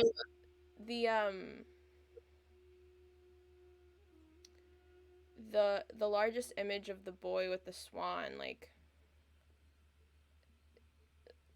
you catch a reflection off of it, and the like the mountain image, like the last mountain image of Phoebus, and then like just this, like the boy, and then just the swan, like they look like reflections, kind of like they're like reflecting light, like they're catching the rays of light, you think, and they start to like peel off the wall, which doesn't really make sense because they are carved into the wall. And Kadir looks very confused and kind of takes a couple steps back, and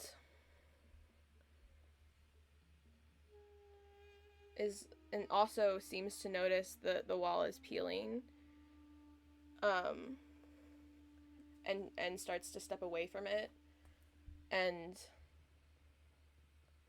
looks at the shrine, which makes you look at the shrine, and it's vibrating now too, and all of this is kind of happening, feels kind of like in slow motion, and then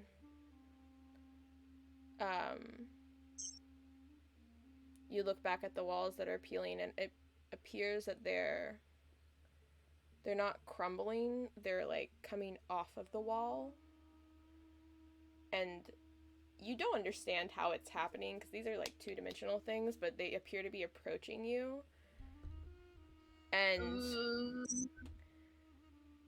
you're suddenly shoved, and you realize that the shrine statue shoved you.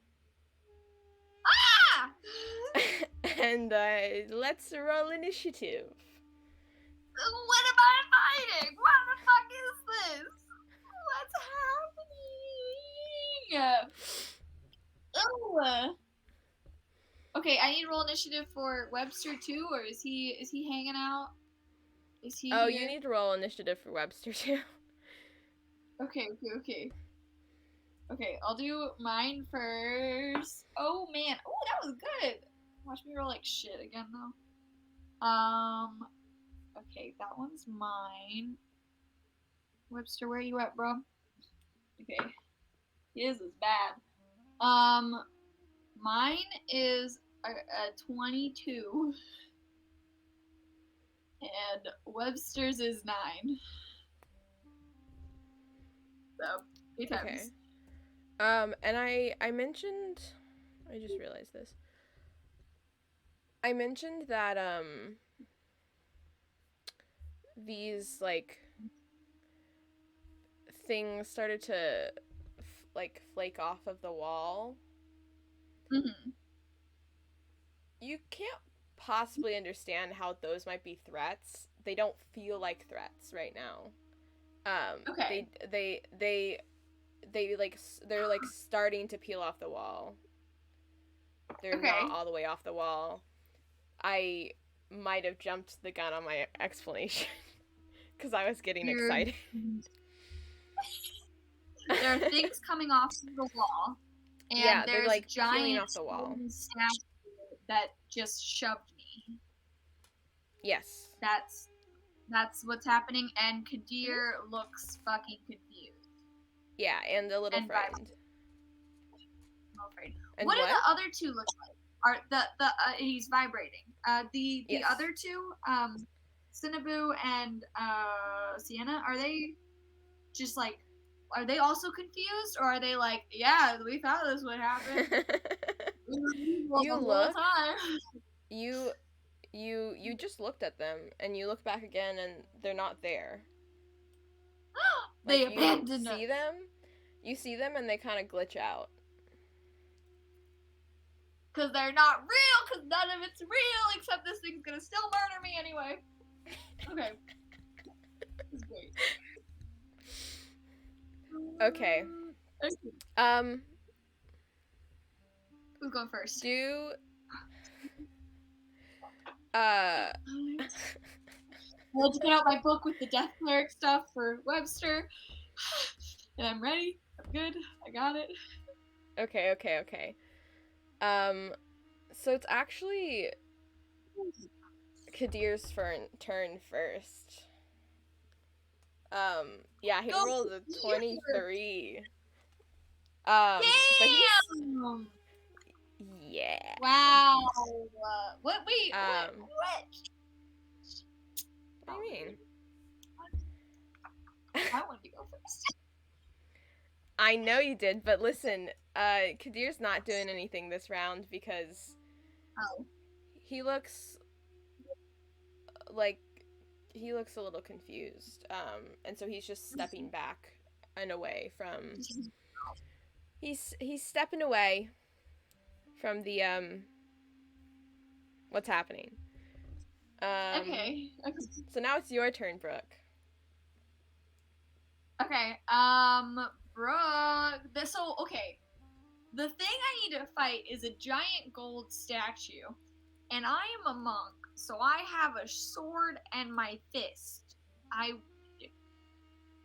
Can you kill a statue by punching it to death? Let's find out. Only one way to find out.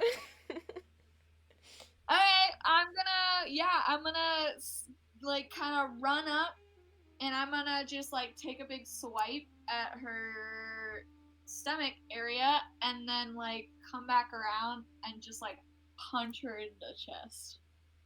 All right. Badass. That's all. Sweet. We'll see if any of it happens. I've been rolling like shit these past 2 days. Okay. 2 days. The short today's sword the second day. was a past 2 days. This is only the second day. The short sword was a 19. Yeah, that'll hit. And thank God. I realized if that didn't hit, I'd just be fucking screwed. And the punch to the stomach was not as good, but it was a 14.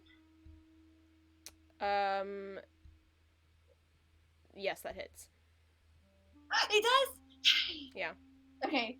And that's just like, I'm just gonna do a regular hit. I'm not gonna do like flurry of blows or anything.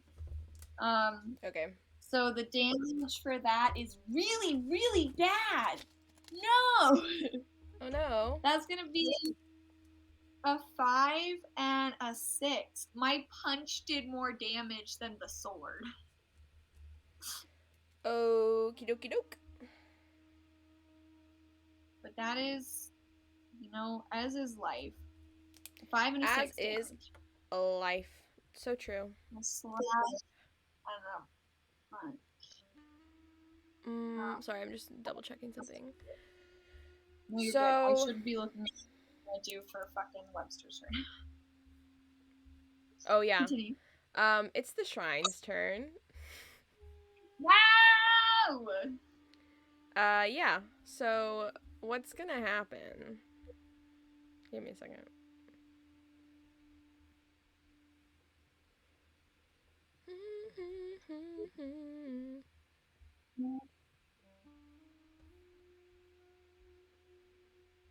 This spell.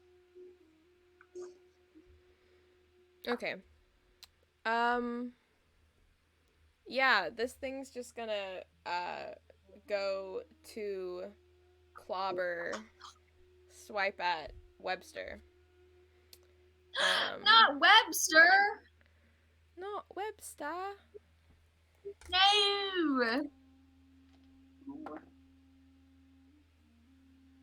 What is the Webster, no.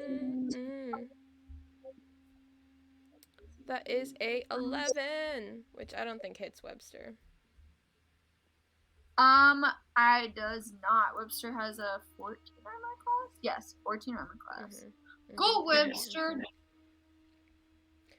And now it is Webster's turn. Okay, Webster is going to use his last second level spell and cast Spiritual Weapon!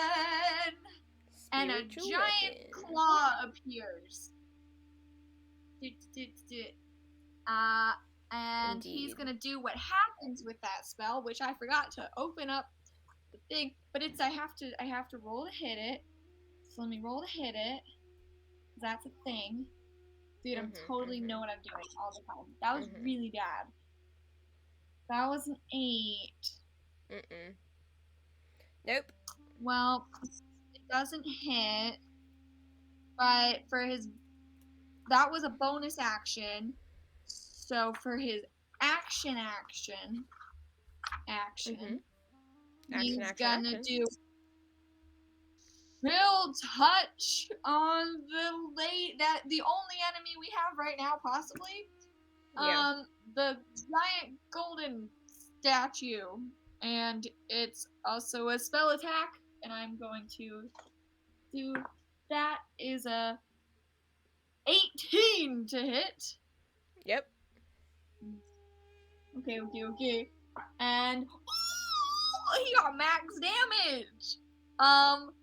18 necrotic damage, and it cannot regain hit points. I don't know if it's able to, but it cannot regain hit points until the start of its next turn.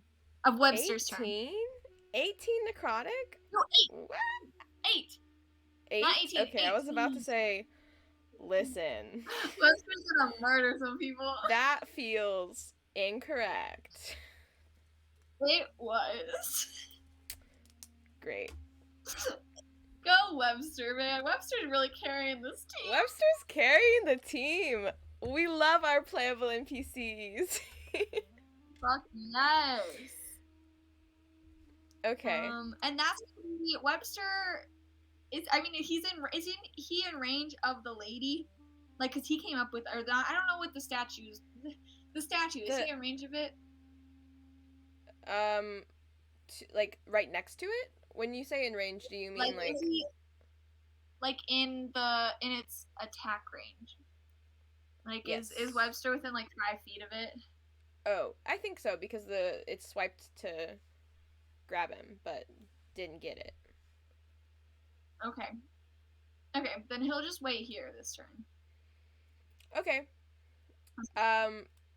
Up next, top of the round, we've got Kadir, who do something.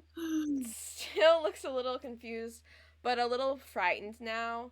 Is gonna like run around behind you and not hide, but just like kind of run to behind you, because again, he is. He looks quite delicate. This is a delicate looking child, even if they are a preteen. Oh no. And that's all that Kadir's gonna do. And now it's your turn again. I'm gonna do this child come behind me and be like, well, fuck, now I gotta protect a child. And I'm gonna, do the same thing. I'm gonna slash at this lady, and then I'm gonna do the hitty hits. But I'm gonna do flurry of blows. Critical Okay. rolls got me fucked up because I wanted to say flurry of bows. But I'm gonna do flurry of blows. Amazing. We'll see if I hit, and then I'll do stuff if I do. So I'll roll my You will do stuff if you short do. sword. Short sword's a 19 to hit. Yeah, Think that'll hits. hit. And then flurry of blows, you make 2 strikes. Yes. Yes. Yes. So I will do 2 my unarmed 2 strikes. Are fucking amazing! I was holding off for this fight. I just want you to know the reason I did Good. so bad yesterday was for today to hold it off. So I got a 25 and a 22 to hit. Yeah, give me the damage for all of that.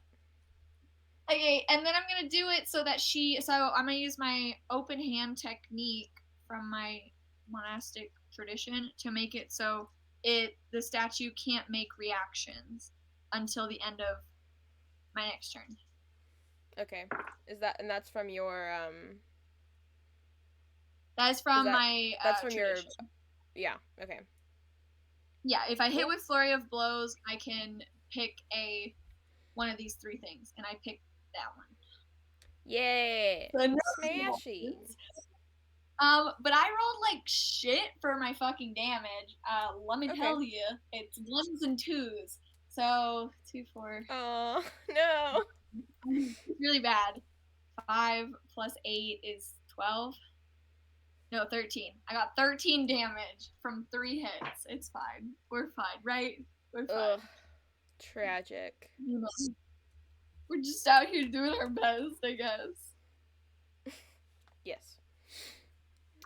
Alright. That's your turn. Yes. The shrine is gonna again attempt to smack at Webster. Okay. Oh, okay. Just making sure. 19. I think that hits. That's gonna fucking hit, yeah. And that's gonna be 6 damage. And then because of the way that this thing grabbed, which you can't tell what it is on its hand that's doing this. Okay.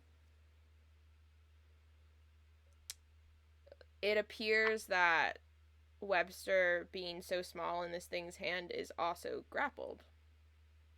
No! Yes. So like this thing picks up Webster and is like, Okay. Scott Webster towering above you. Okay. It's all fine. Everything's fine, y'all. And that was 6 damage, I said, right? So then Webster has 18. I'm just trying to keep track. Yeah. Okay. No, you said 6 and he had 21 already. No, he healed all the way. You're right. It's 18. No, he healed to 24. Amazing. Okay. And now it's now it is Webster's turn. Okay, Which Webster yeah. is grappled. Now it's Webster's turn. Yes. Okay. Webster's gonna try and break that fucking grapple. All right. Webster has disadvantage. Why? You can't see. Wait. You can't see why. He's blind. Oh, there's something happening that's making him have disadvantage? Mhm. Okay. It's all fine. Everything's fine, y'all. We're all gonna be okay. We're all gonna survive. Um, let me roll this. And I do like athletics, right? Or what do I you do think to so. contest a grapple? This is my first ever DM question where I'm supposed to know the answer. It's okay. I'm also looking up the answer currently because I couldn't remember what the answer was. Oh, escaping a grapple. It is a You must strength succeed or on a athletics dexterity. or acrobatics. Yeah. Okay. Contested by his. He's gonna use acrobatics because his athletics is -1. Yeah, it's not Poor Webster, what's happening? So it was with disadvantage, yes? Yeah. Yeah. You got a 6. No. The roll was really good. It was an 18. Oh man. Stinky. Okay, that's his turn, right? Yeah. I can do a bonus though, I was right? gonna That say, was my action. you have spiritual weapon floating around. Yes. Which is concentration. So I do have to make a concentration check for that. Yes. Yes. Is it concentration or is it just there? It's not concentration. No, it's just there for an hour, right? Or is it there for a minute? I think it's there for a minute, right? Oh, it's just there, so I don't have to check anything. Okay. So he's gonna bonus action, mash the claw into the statue. It's gonna be great and amazing. I have to roll to hit. I totally know what I'm doing all the time, 24/7. That's gonna be an 18 to hit. Yeah, with that the hits. Claw. Okay, and then that means that it's gonna be claw. The damage is not bad. It's gonna be 7. 7 damage. Okay. Yeah. Okay. That's his turn. That's great. Now it's Kadir's turn again. Oh boy, I love it here. Hold on. It's wonderful. It's great. Y'all. Are you looking at Kadir at all, or you're not really paying attention to them? Are you? He's behind me, right? I thought they went behind me. So I'm not really looking at him. I'm a little nervous. Then they do something you don't see or notice that's not useful to you at all. They're gonna murder because they're not real. No, they're the only real person here. What's happening? What's happening is it's your turn. It's my turn. That's right, because I go right after Kadir. Oh my god. Hey, boss. I'm gonna, I guess, see that Webster's been kind of grabbed. I'm gonna do cool monk shit and go jump up on the fountain and try and slash into the arm to get it. And I don't know, get her to let go. Probably won't happen. And then I'm gonna just fucking punch into her again. And I'll do my flurry. I'll do another flurry of blows. I'm just gonna use all my key points right now. Oh shit! And it's great. It is. I'm gonna use another key point for flurry of blows. So I'm gonna do one. So I'm gonna do my slashy slash. Was a natural 20. I got a natural 20. It's a natural 20. Yeah, then you got him. Okay. That's on the short sword, and then for the 2 flurries of the blows is a Just realized the music wasn't playing. 21. I'm so out of it. I didn't even notice. 21. It's a 20 to hit, and then the other one's not as impressive. It's a 13 to hit. The other one is... Hold on. Say them. You got the 20, 21. 13 does not hit. Okay, 13 does not hit. Okay, so 1 sword strike, a punch, and on my flurry of blows, I want this thing to... I want it to make a dexterity saving throw, or we knock Okay. prone. I don't know. Okay. Trying to help Webster.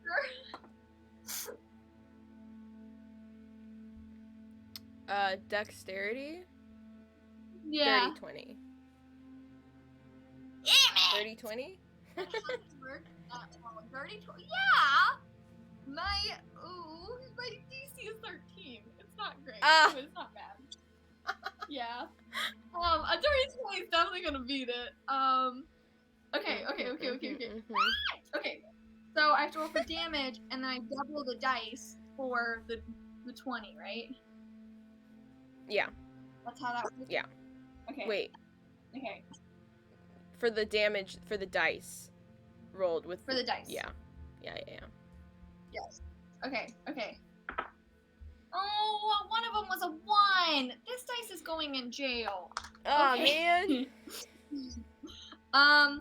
So that's gonna be 5 total plus 7 plus 8 is 15 damage. Literally, like, not much better than last time. It's fine. Let me let a cat out real quick. Oh my god, I'm going crazy!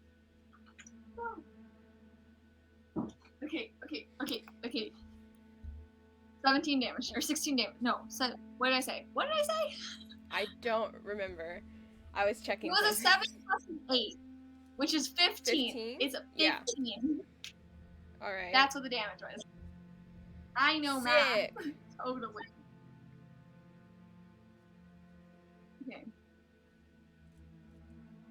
Okay.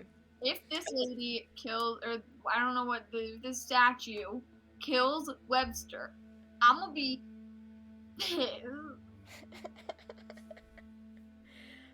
So your turn is done. Yes. Okay. I'm staying here. I'm just gonna be ready. Oh, I thought you meant like, I'm still here, I'm gonna go do something, and I was like, what's happening? No. Brooke is like kind of just like getting ready. She's getting ready. Go. Okay. At the start of the shrine's turn, it like you can't really see what it's doing to Webster, like how it's holding, like why it's imposed disadvantage mechanically and what's up with this, but Yeah. it like flexes its hands, and Webster takes 10 damage.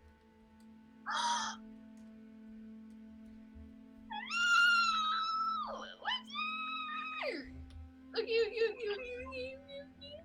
It's okay. And he's fine. Oh no. Right? I just glanced at chat. No!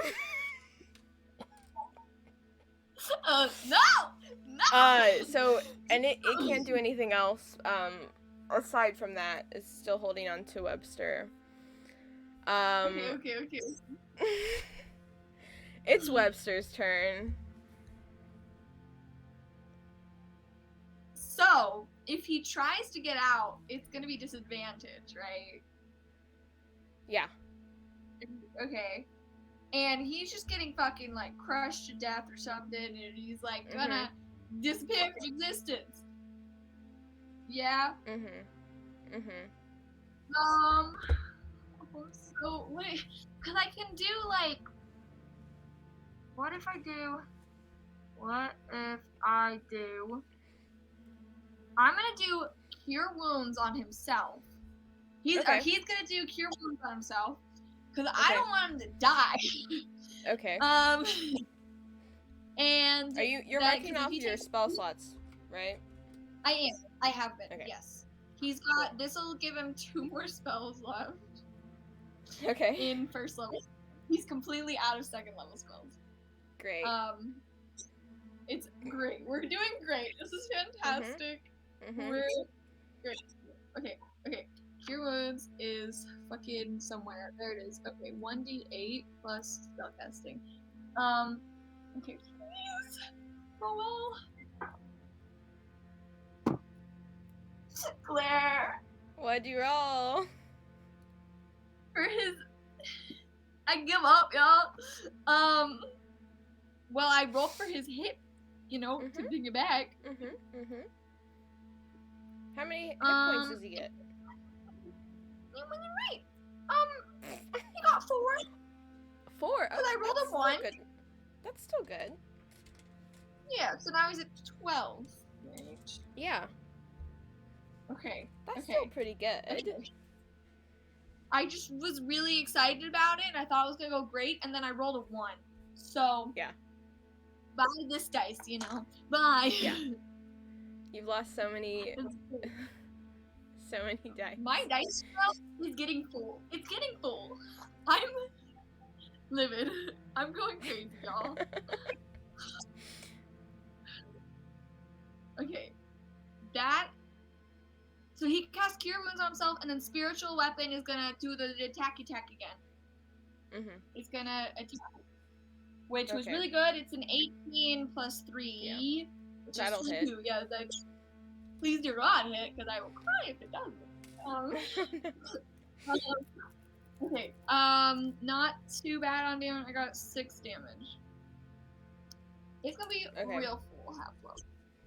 That jail's pretty full already. I'm running out of dice. I'm not gonna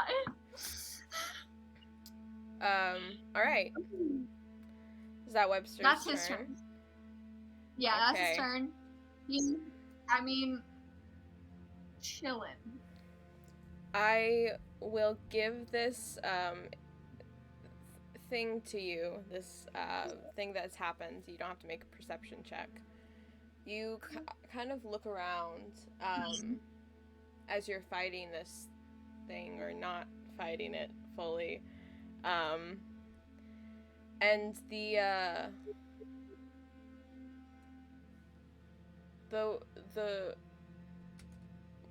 a lot of the wall is peeled off, which is weird because this is all carved stuff. And you're seeing that the stone has like sprouts on it, like fungus sprouts, spores, and the room is no longer quite as elegant as it was.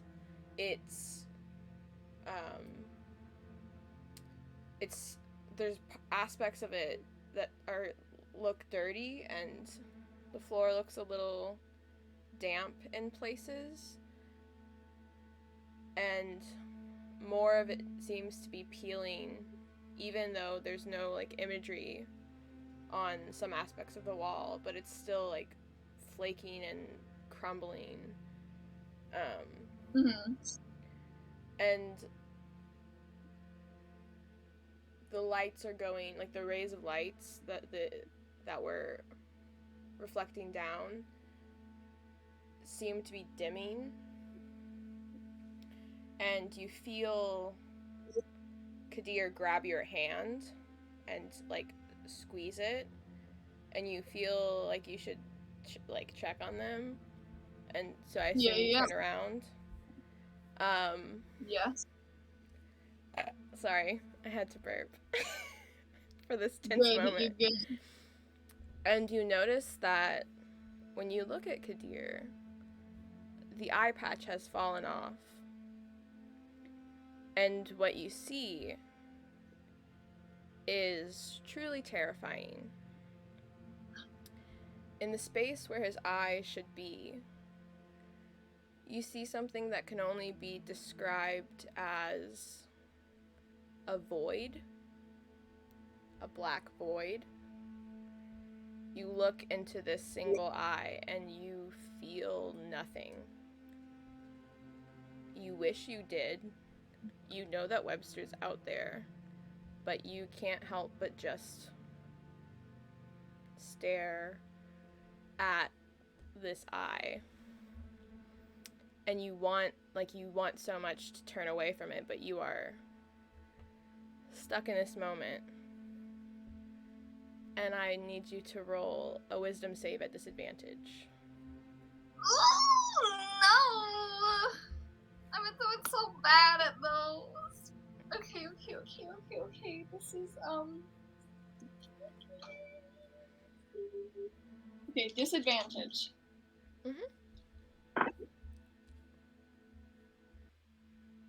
Yeah. What'd you roll? I rolled a 1. Oh shit. Okay. The dice hate me today. You feel locked in the gaze of this eye. This emptiness, really, it's not an eye. And you feel like you're here forever. It starts to feel like you're being swallowed or consumed, like endlessly, just locked in this gaze. And you are not able to take any actions for the moment. Oh no. No, no, no, no, no, no, no, no, no, no, no, no. Oh,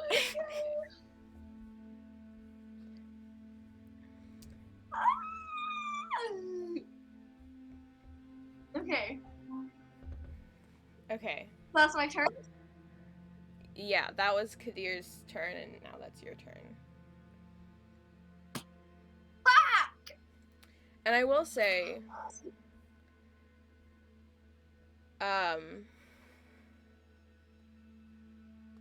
that as you're caught in this, in the gaze of this right eye,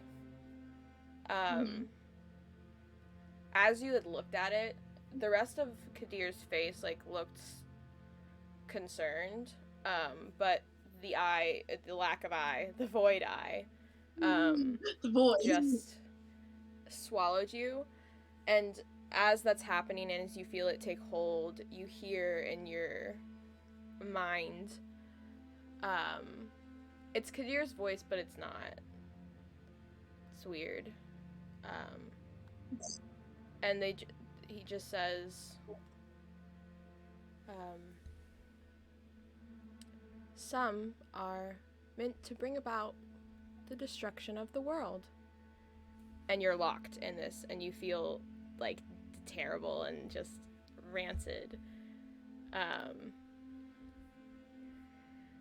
And then your turn passes, and it's the shrine's turn. At the top of its turn, Webster takes 10 damage. So glad I healed him.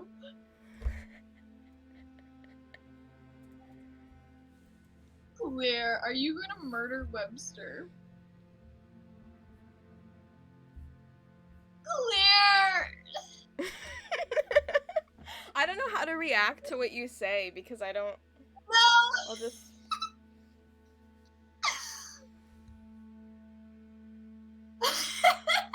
Just avoid speaking.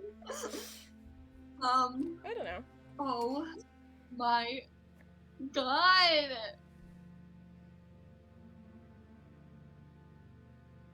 Is he? Okay.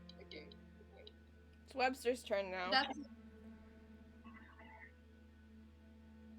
I only have 2 spell slots left. He's gonna. I'm really nervous because if I don't roll well for healing,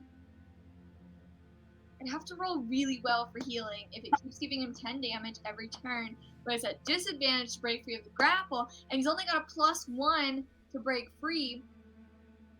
And I'm rolling terribly. Do I break free, and if I fail, he dies? Or do I cure him, and if I don't roll well, he dies? But that will only last for 1 turn. Okay. I'm gonna. This is gonna be really bad. I'm gonna try and break through the grapple for his turn. Okay.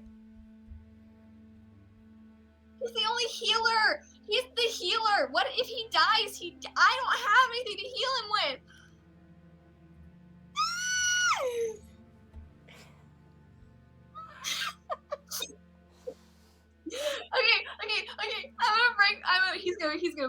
gonna break free of the grapple. He's gonna do that. Don't forget. Got it at disadvantage. Yes. Okay.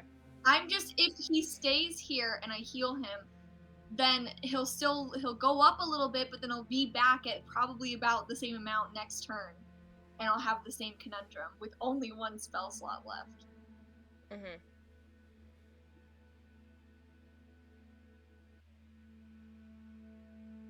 But Brooke's out of commission. I'm so sorry. I don't know what to do. Okay. No, it's okay. Is it? It's Can alright. I heal him? Can I heal him instead? I'm gonna heal him. I'm gonna play safe. Okay. Heal him. Yeah, you can do that. That's fine. Well, I'm gonna play it safe.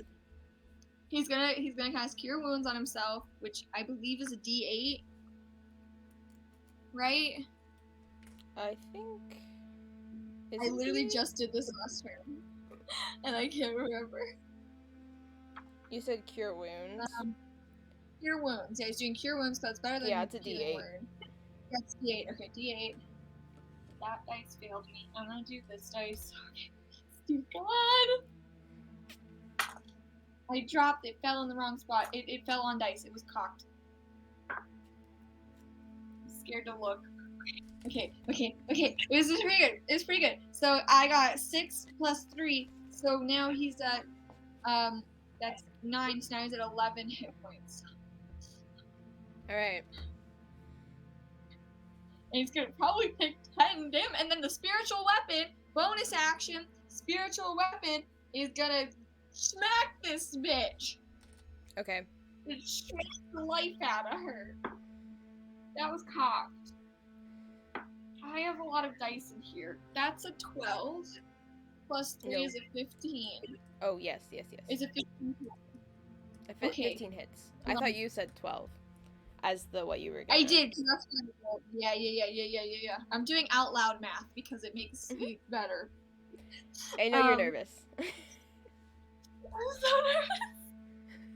I'm gonna kill us both. Oh, that's pretty good. It's 8 damage total. Okay. It's pretty good. Not bad for a guy Alright. trapped in the thing. Alright. Nice. Okay. That's Webster's turn. Okay. Gotta double check something real quick.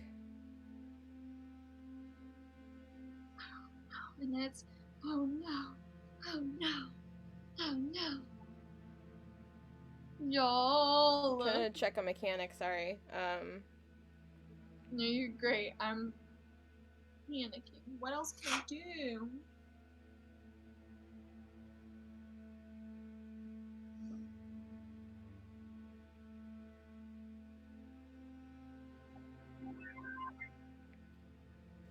Okay.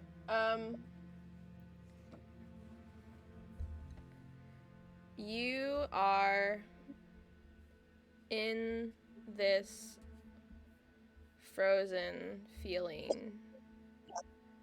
I'm not And- charmed, am I? No. I know it's Okay. no, you're not.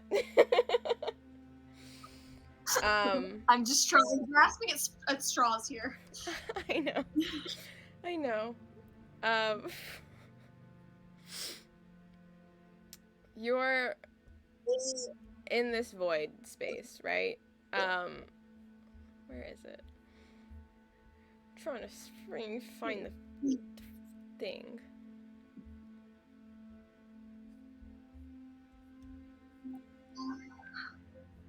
And it's weird because you feel terrible in this, and it feels like your energy is being drained. Mechanically it's not, but you feel it. Like the light in you is being sucked out. It's terrible.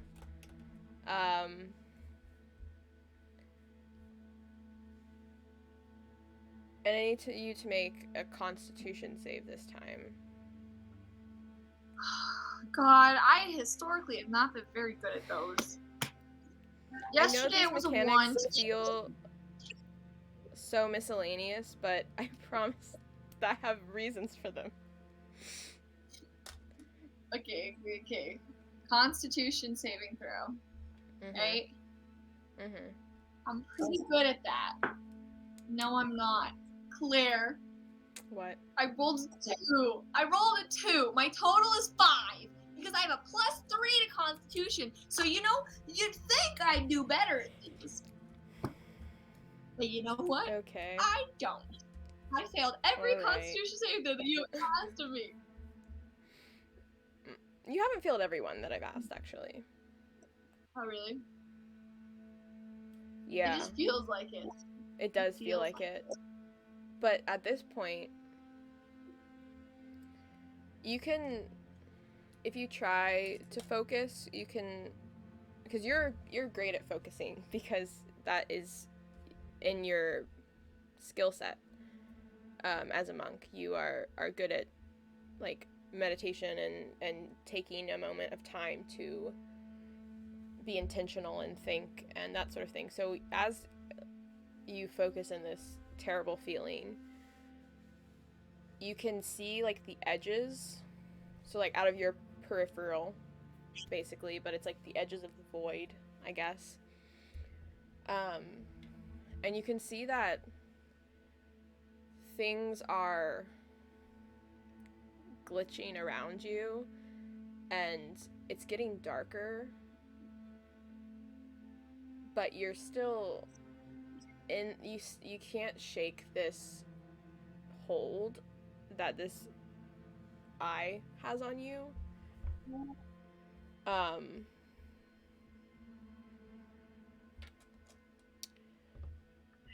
You can try to, you can't break from it at this point, but you can try to like use, I will let you use Sorry. Do you have any key points left? I have 1. If you wanted to, no, you can spend your entire turn trying to swipe at this child if you really want to. But it's gonna take a lot of focus. So it will be the only thing you can do here. Is just, like, unarmed attacking the child? If you'd like to. Okay. I think I more want to just, like, kind of, not, like, hurt them, but just push them away. You know, like, kind of, like, shake them. You can roll it the same way. Okay. So you're basically saying, like, non-lethal, get them away. Non-lethal attack. Yeah. Okay. Ooh, that'll be good. So I just do this like an unarmed attack? Yeah. Or, okay. It was a 22. Yeah. This is a frail child. Of course. Okay. I just want to make sure.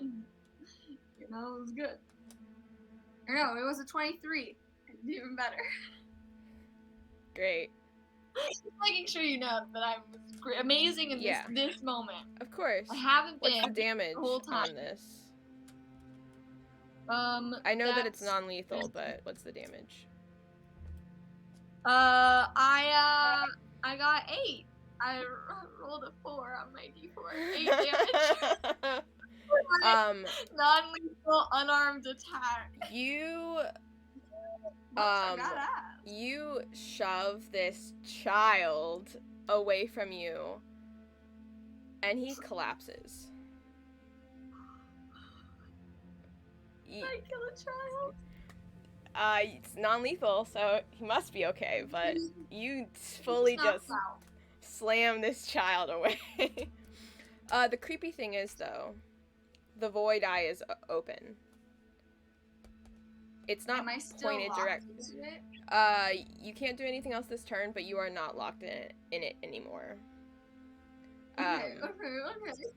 It's like not looking at you is the reason why it's not affecting you, but it's still open. But the other eye is closed. Fucking terrifying. Amazing. It's the shrine's turn. Oh no! Oh no! Oh no! I forgot about Webster. I'm not trying to laugh at you. I'm not. No.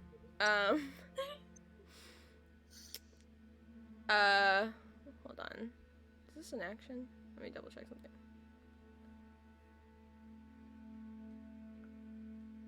Webster takes 10 damage.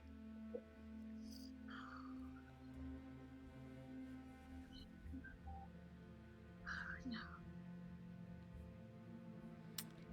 And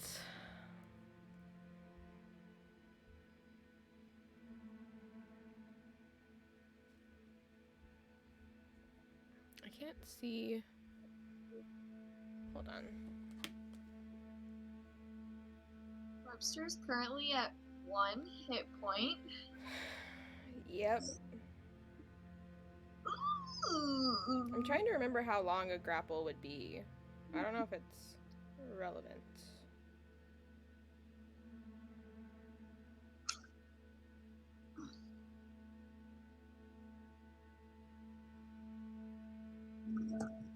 Okay. Alright. So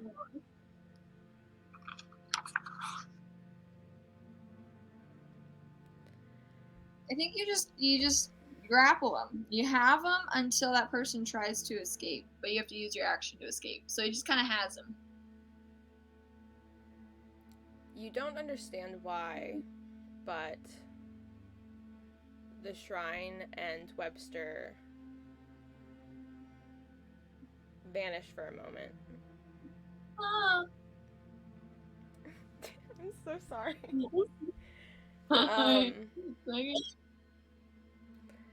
And you look around and you see that they reappear at the entrance of the room.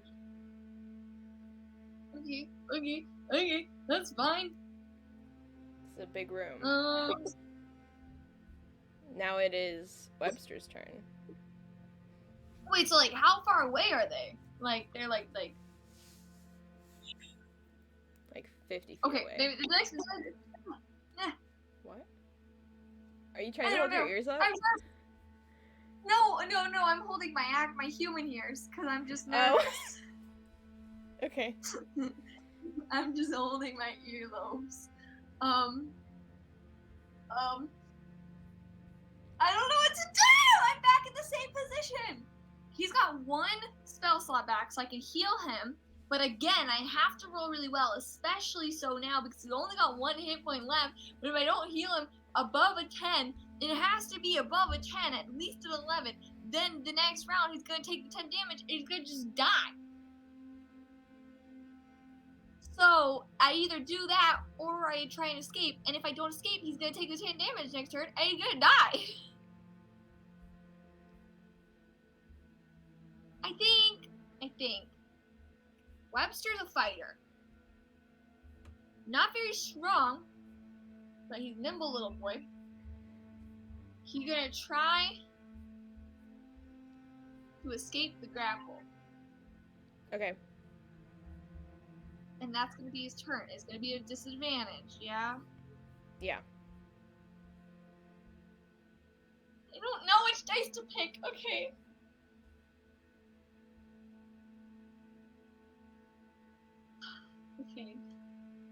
Okay, I've got my dice choices.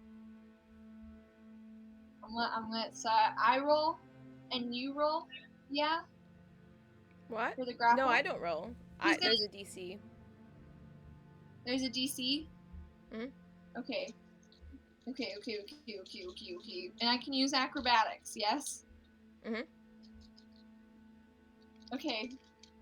I'm really nervous.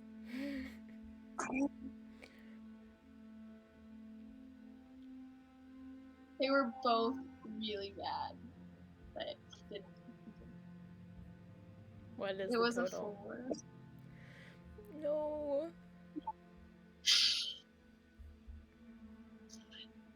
So it was a 4.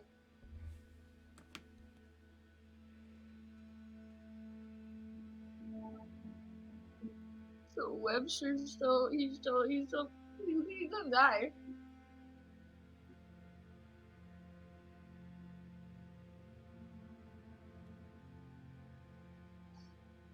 And you can't move the spiritual weapon close enough. Because it can only move 20 feet around, right? Yeah. Well, he's gonna start moving it closer because he's still alive currently. That's true. So it's gonna start heading in his direction. That's gonna be all. That he does. Okay. It is now your turn. Okay. I'm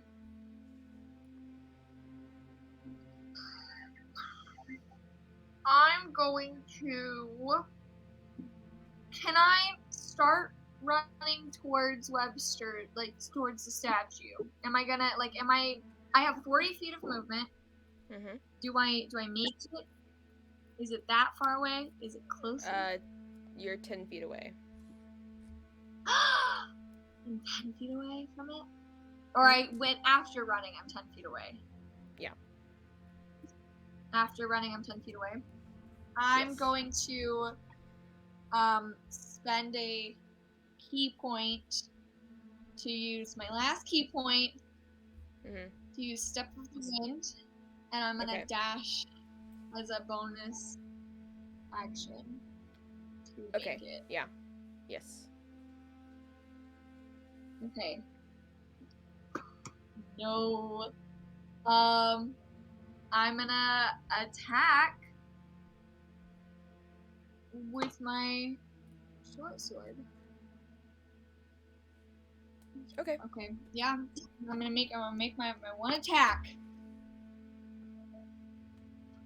This better have been worth my last fucking key point.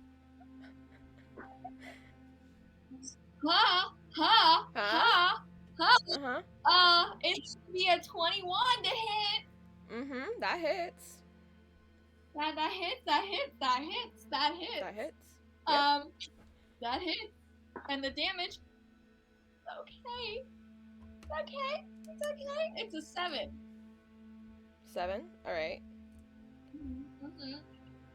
I'm going straight for that fucking arm that is holding Webster. I want to get him out. I know it's mechanically not going to do anything, but that's where I'm aiming. Okay.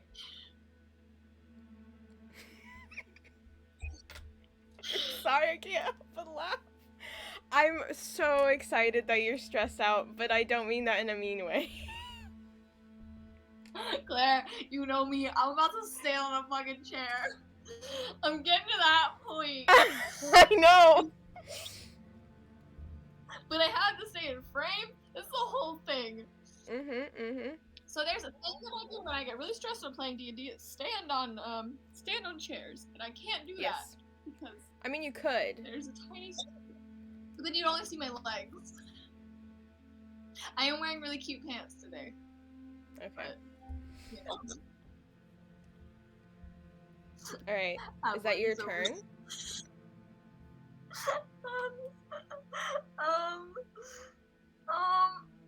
I can't do anything else. Yeah, that's my turn. That's my movement, my bonus action, and my action. I'm just here. What is all the paper gone? What's happening? Are the things peeling off the wall? Yeah. Sure. I'll jump to that. Sorry. I'm trying to.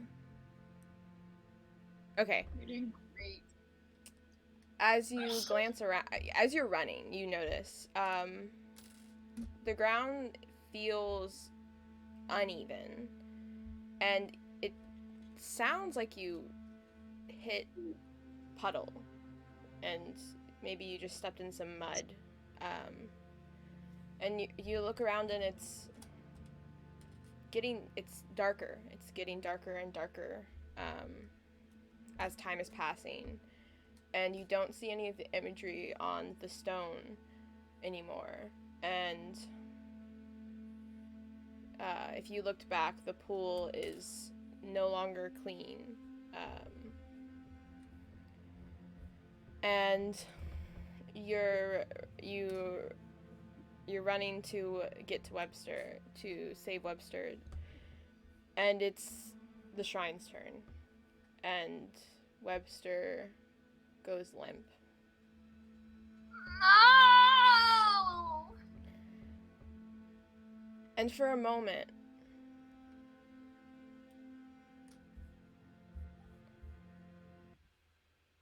everything is completely dark and still. And you wonder if it was you that was knocked down, not Webster. And as you think this,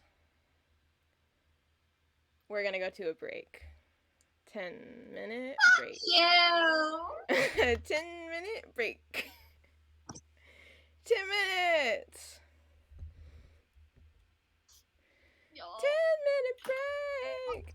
Solid emotions over here, and Claire's laughing. It's great. I have to pee! Alright. Yeah, so we'll be back in 10 minutes. Yeah, we'll be back at the hour, it looks like. It's about 10 minutes. Yeah. And, stick around to see what the heck has happened.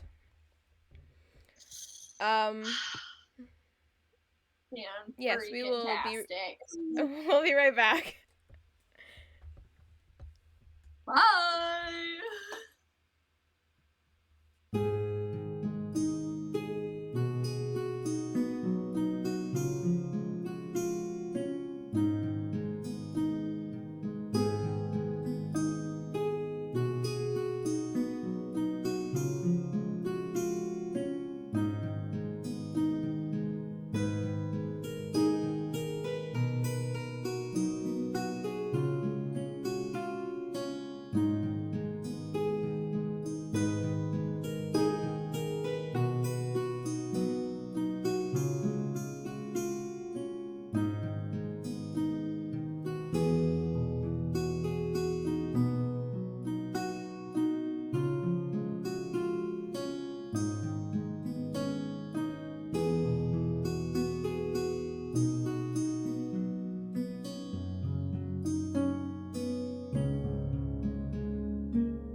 are That'd back. be great. It's gonna be fantastic. Yeah. Everything's awesome. Everything's fine. We're totally fine. Totally fine. It's whatever. Yeah. We were just in a fight with a shrine that has We have a child, apparently. I thought the child was on our side. okay. That's all.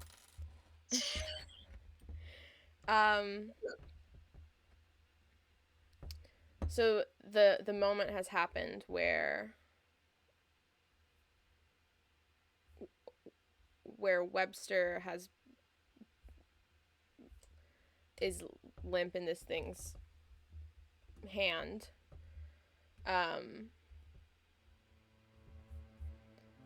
And like I said, for a moment everything is completely dark and still. Like it is literally dark around you. And you wonder if it was... You saw Webster fall, but you wonder if that was you. And as you think this, you are propelled forward, physically forward, as memories come flooding back to you. So, McKaylee, is it okay if we play through some scenarios from Brooke's past? Sure. Okay. Totally. So, everything around you swirls, and as it settles, you realize that you are just inside the Underdark at what would be the first trading post that you've come to. You remember this place. This is where you met Webster for the first time. So let's just kind of play through your first meeting, first interaction. You're walking in the trading post, feeling kind of lost because you don't really know where you're supposed to be. You tend to avoid interacting or asking for directions because you prefer to avoid people. And you're walking, trying to avoid these people who look slightly intimidating because they just do. They're just gruff and look like they could pick you up with one hand. Some of them do. And you kind of get jostled, and your glasses fall off your face, and you're looking for them, sort of in a Velma Scooby-Doo style, because you need these to see. And you're looking for your glasses, and you hear a small voice go, excuse me, miss, I think you dropped these. And it's Webster, and he hands you your glasses, and you put them on, and he goes, are you alright? Are you lost? Oh, I guess I am. Thank you. Do you need some direction or something? That would be really nice. I think I got a little turned around when I came in right. here. Well, there's actually a tavern that's right over there. We can go maybe get a meal or something, and I can kind of I don't mean to be presumptuous, but you kind of don't look like you know anything about this place. I could tell you about it. That would be wonderful. I don't know anything, so that'd be wonderful. All right. Sure, yeah, no worries. I'm Webster, by the way. I'm Brooke. It's nice to meet you. That's really cool. That's a good name. And the two of you go into the tavern and sort of get to know each other and are talking about why you're there, that sort of thing. And as you're in this space, the world sort of swirls and lifts around you, and you're suddenly in a different tavern with a drink. Your body tenses and you feel startled, and you realize that it's Webster's talking to you. A bit of time has passed, and you've traveled with them for a bit of going in and out of the Underdark. They're holding a familiar medallion that they normally wear around their neck. It has a lyre on one side and a bow and arrow on the other. And Webster is immersed in telling you about Phoebus, a powerful city of healers that they believe fell to the Underdark on account that this medallion from one of their first dig sites was in the Underdark. And he talks with such excitement about your favorite city, and they don't even know yet that you know everything there is to know about Phoebus. You know in this moment that you'll be friends for a really long time. And before you can say anything, suddenly you're swirling again, and this time when you land, you're laughing at something that one of you said. You laugh harder because Webster's laugh sounds like a small mouse, and that makes them laugh, and it's the kind of laughter that makes you cry and swells you with joy, and you've never felt this kind of friendship before. And in this moment, in this memory, you feel so safe and at home, and it's a wonderful feeling. And you blink, and it's dark again. And you realize that you're on a hike with Webster in a cavern in the Underdark. And they stop, and they look up at you. Well, what do you think, Brooke? I'm not quite, I'm a little worried, that, well, what if the city's not down in here, and this is all my fault that we're here, and then we get lost or something? No. Do you think that's... Well, if it's not here, and if we are lost, then, well, we'll just find where it is. We'll figure it out. We always do. We spent so much time researching the Underdark. I'm just getting a little worried now that we're here, and that we're kind of getting close, that maybe I imagine that I picked up that coin down here, and maybe someone just dropped it, and it's not actually here, and I've wasted our time and put us in danger and whatnot. I'm worried about that. No. I think that I really, really believe that we will find it. If not here, then somewhere else. But there's gotta be something here. There's gotta be. Because you believe it, and so I believe it too. What's even the chance that it survived down here? Like, that... It doesn't make... I guess it... I'm not sure. And they kind of take a couple minutes to, like, let you calm them down. And they go, all right, well, you're right. Even if it's not down here somewhere, I'm quite glad to have you here with me, Brooke.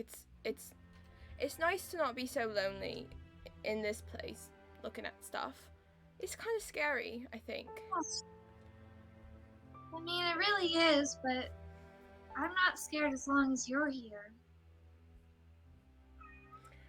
And you turn your head directly into the next vision, and you are punching a Svart square in its face. You run, and you would know that a Svart is a small humanoid creature that lives in the Underdark. You being an anthropologist who studies things would probably have studied the kinds of creatures you would wander into the Underdark. And this one has an interesting past. They were once deep gnomes that were manipulated by magic over many generations and have become these Underdark creatures that are not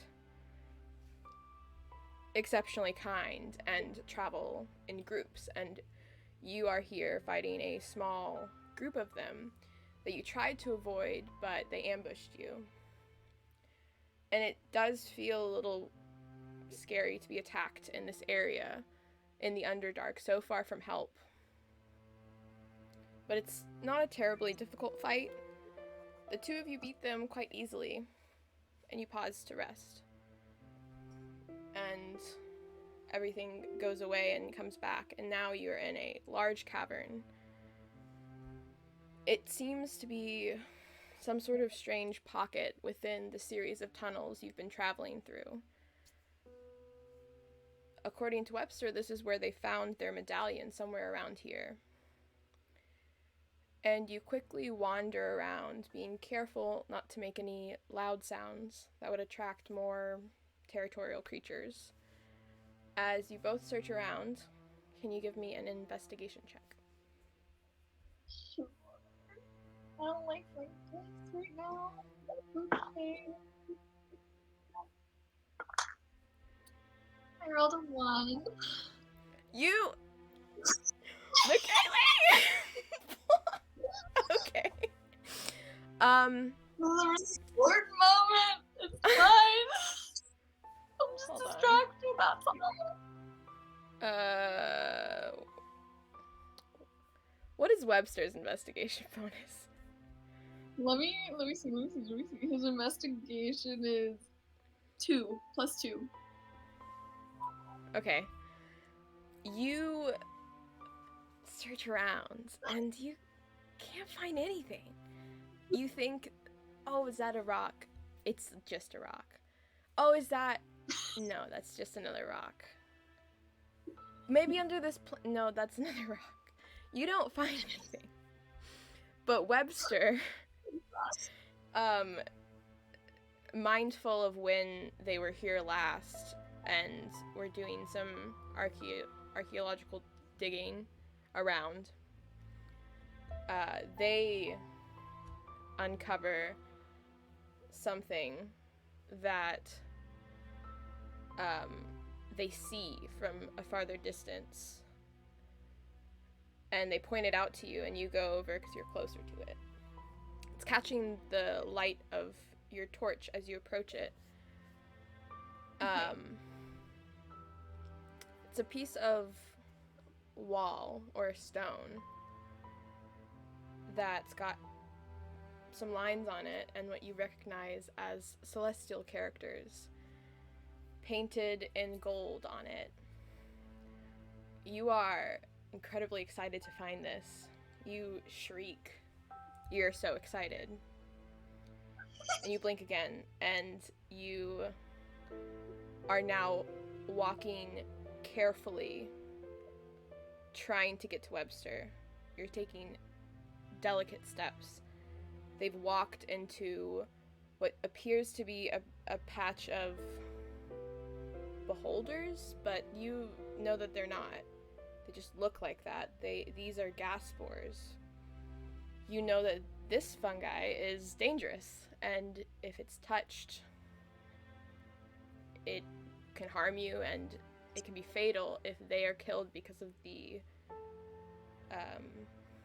gas that they leave when they're destroyed. And you hear crunching behind you. There's another flash, and you're sitting down. Webster is in your lap. They appear to have been unconscious for too long. You yourself feel exhausted, and your body feels as though it's failing you as you wipe blood from your nose and gaze at the few creatures that heard you shriek earlier. They're all dead. But you will also be dead soon, because you're fading fast and these gas spores have affected you. The devastation of seeing Webster like this and from finding this fragment sends your adrenaline racing. In what can only be described as a heightened sense of urgency and will to live and grief, you focus on yourself, You focus on Webster, on surviving. You need to heal. You need to get you and Webster to safety. You need to survive. You need to calm down. You take deep breaths. You focus. You enter a meditation. As a way of open hand monk, this is the way that you move forward. This is the way that you survive. And with the intensity and adrenaline of your desire and focus, you begin to fade from where you are. You feel yourself held up, and while your normal meditation is calm, this is different. It's wrong. You feel yourself vibrating, and the intensity of it increasing until it's almost unbearable. You feel like you can't breathe. And then you feel nothing. And now you're on your back. You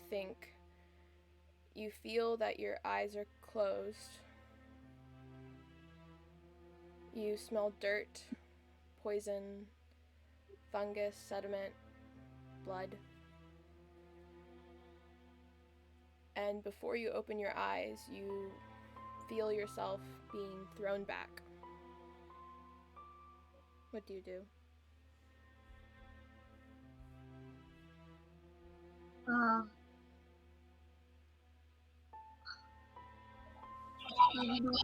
I guess I'm being thrown back currently. Yeah. I'm gonna try and find a way to stable myself and take inventory of where I am and what's happening. You open your eyes and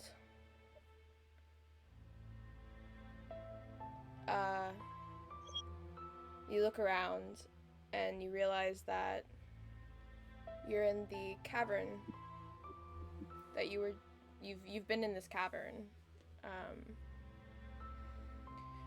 and you look down and Webster is still in your lap. Before they looked really like beat up, but now they look peaceful, but they are gone. And you look up and you see what looks like, well, that's where the shrine was, but it's not a shrine. You know what this is. It's a creature of the Underdark, and it looks like it's trying to decide whether to attack you or not. But it's staring at you, and it looks upset. Do you do anything?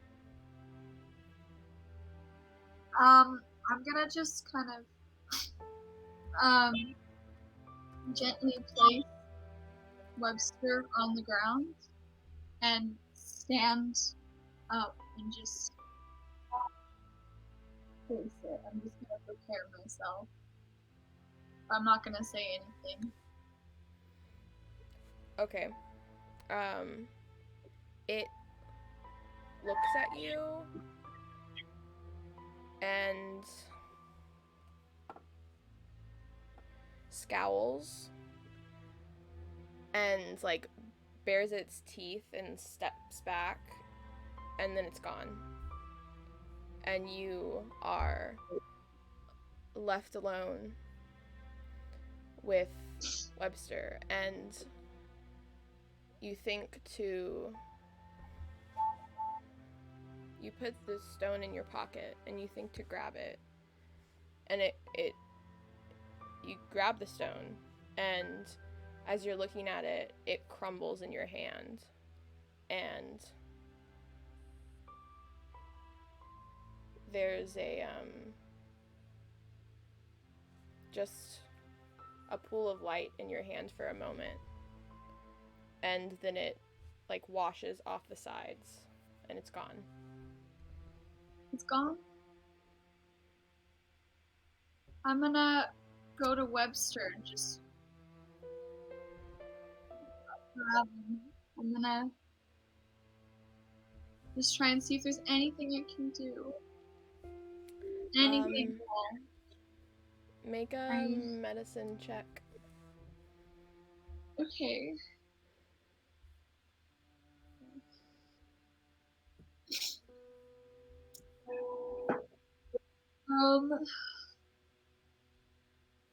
That's gonna be an 18. 18? Okay. You look over Webster, and you, thinking about it, you were also on the edge of passing out, but you realize that you have,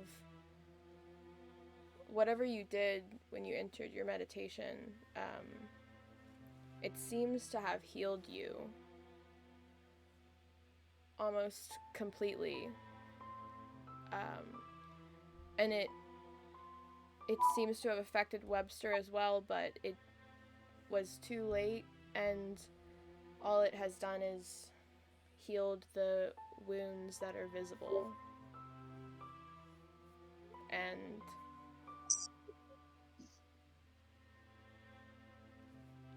And you know that there's not anything you can do.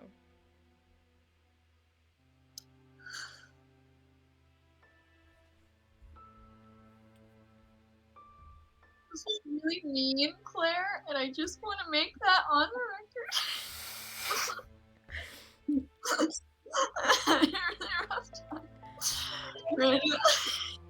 I don't know if I should say things for now, but I know. I'm just gonna that thing that was here. What did it look like? What did I know what it was? Oh yes, I didn't say what it was. I got it. I didn't say what it was. I guess I didn't. I was also distracted. It was a measle. Do I know what a measle is? Yeah, it's this evil humanoid type underdark creature that's pretty it doesn't really get in people's business unless you get in its business. Yeah. Doesn't have a way of fucking with memories, does it? Or like, right? No.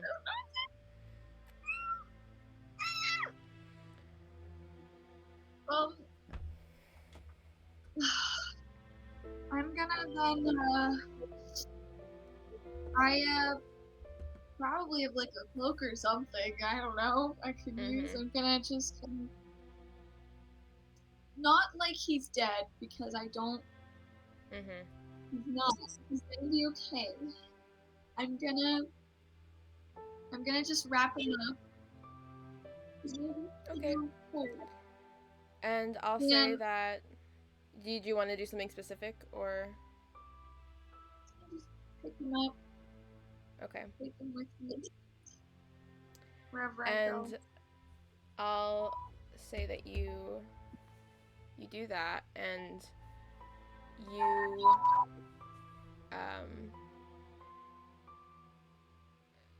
start making your way out of the Underdark. And you feel like you don't run into anything, and you don't understand why, but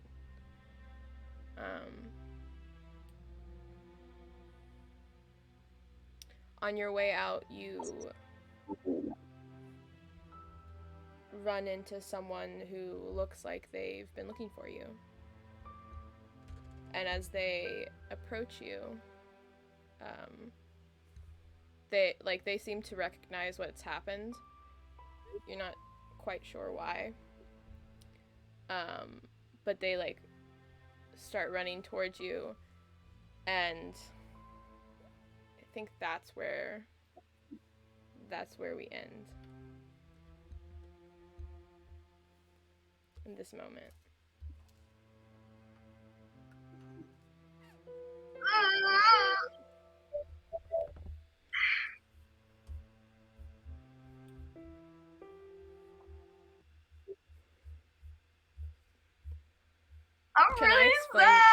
Can I explain myself? Wait. Okay. Let me just make sure I'm on the same page. Yes. That was all of this was in my head because it was me meditating to try and heal myself. So I imagined that I found Thebes. Not quite. But the part in your head is more or less, yeah. But there's more to it. But I did get that right. But also, why the fuck would you kill Webster? McKaylee, that's in the backstory. I know, but I thought he died of old age. I wasn't expecting him to die. I didn't know. I wanted him to die a happy death, like, you know, he was satisfied in all of his time. I didn't want to be crying, because now I'm crying, and now, you know what, I think she's gonna multi-class, probably next level, as a fucking cleric. I don't know, she's sad, and now she needs to heal people, because she couldn't heal him, because she couldn't save him. I do, want to point out, hold on, let me find it. I'm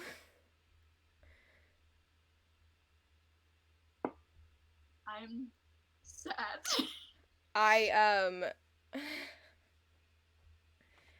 That was very good, though.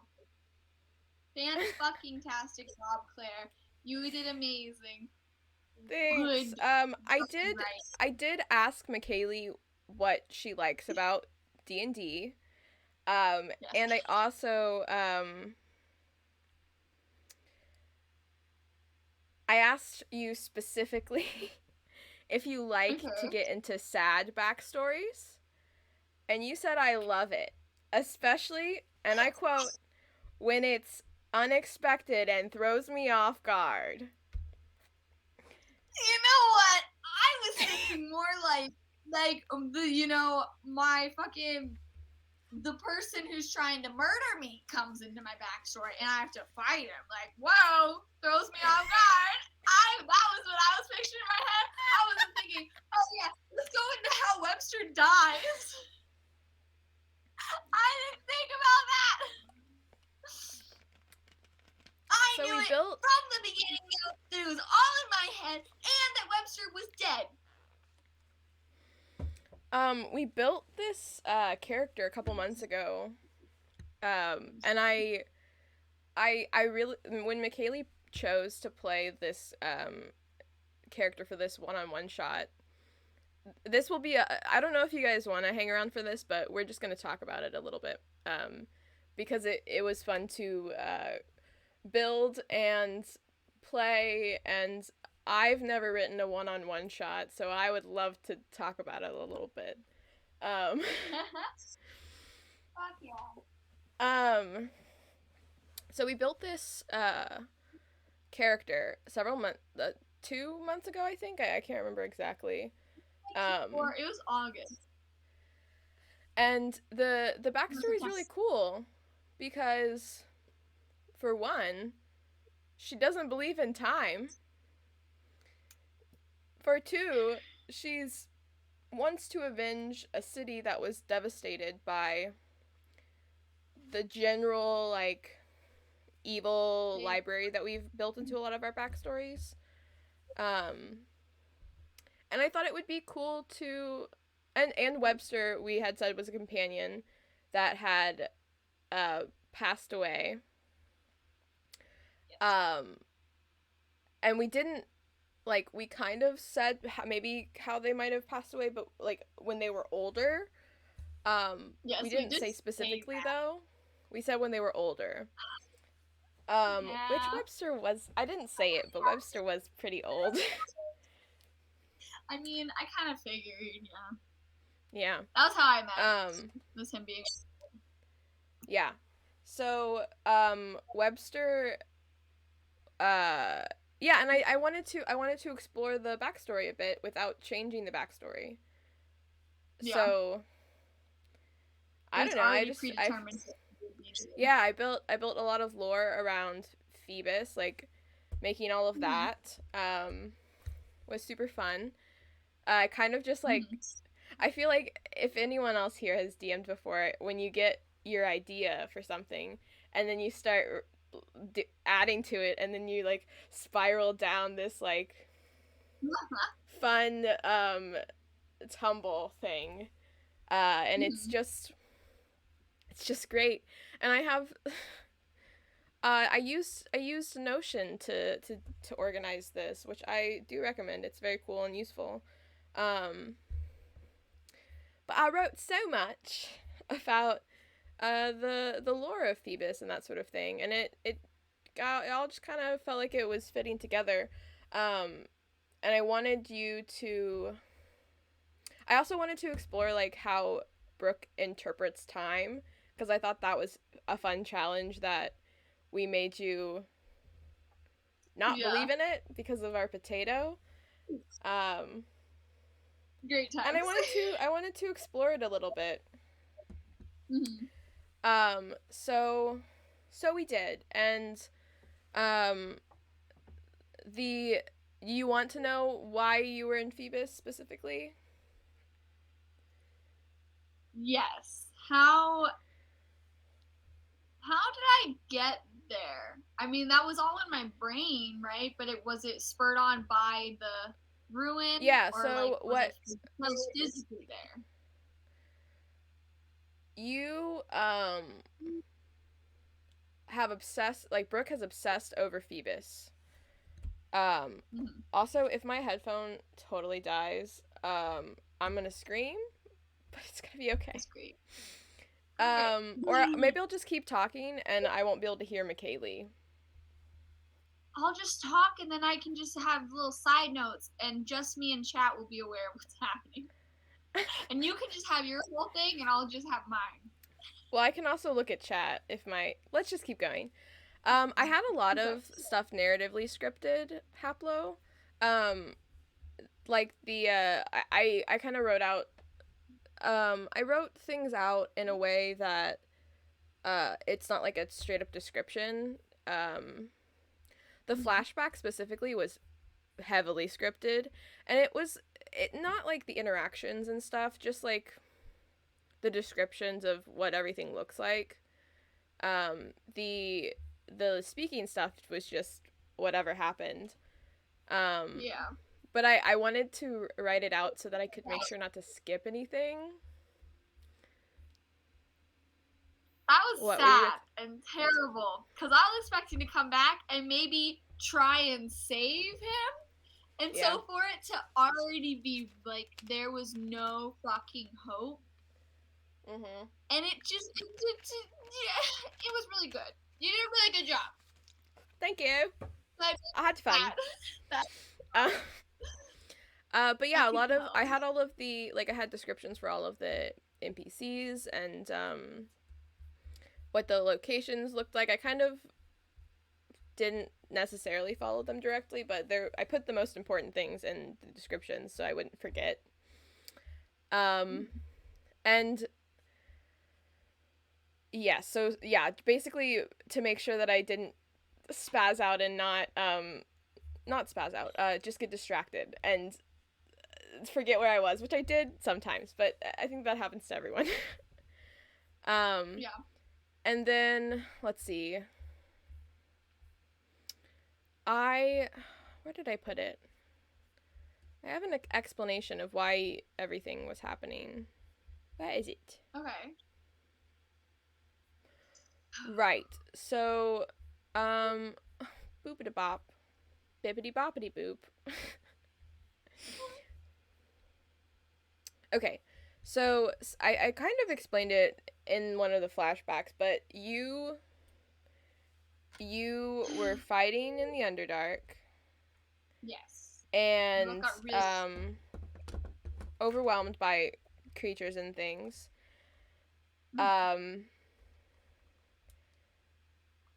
And because I did change the end a little bit, because of time, and I didn't want it to go extraordinarily long. So I don't know if this quite stands in the exact same way I was considering before. But when you entered your meditation, having the fragment or the stone of Phoebus in your pocket, that influenced your meditation to be at Phoebus. And you know so much about Phoebus that it was like a combination of the energy from the stone and like the power from the stone, and you like intensely meditating, which I pulled that from from your hand of the open hand monk. It's a 6th level ability where you can heal 3 times your level if you meditate, and I justified that because you were in a intense situation. You know, like when people can lift cars when they have high adrenaline? That's the situation you were in.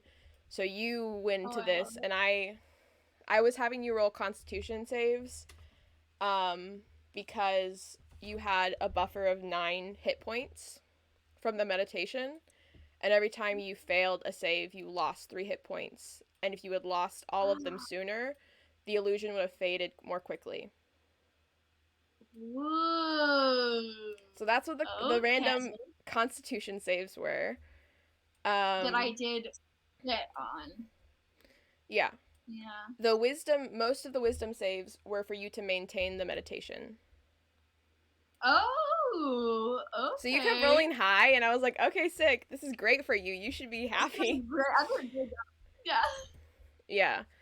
And then when you rolled low on wisdom saves, that left you feeling confused and made things look weird. And the DCs for those moved, or for the wisdom saves moved, depending on success and failure.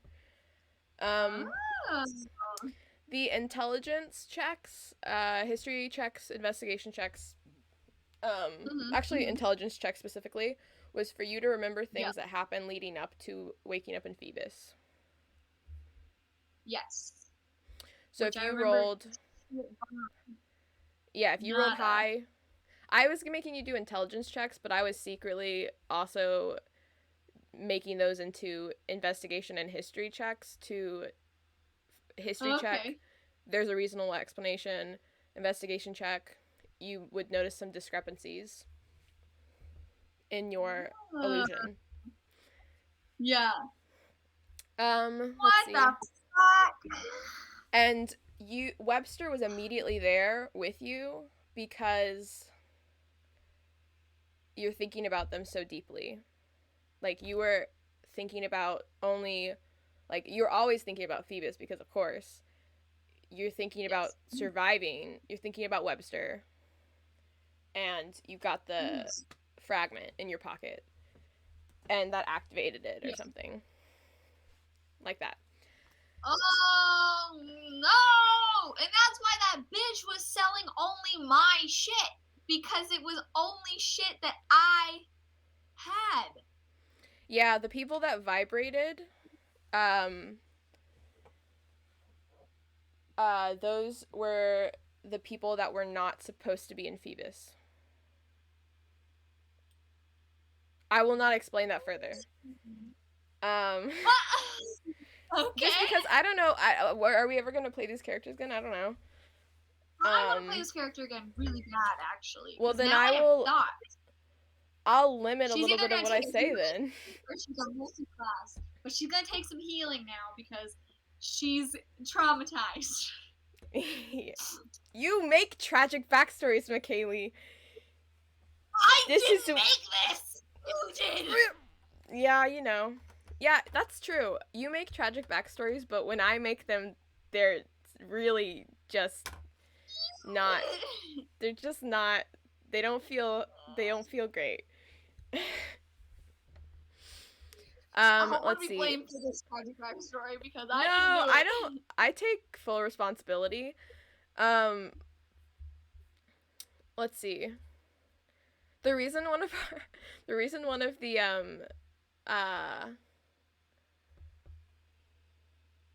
one of the disclaimers was gaslighting is because all of the characters had to like be like helpful to you.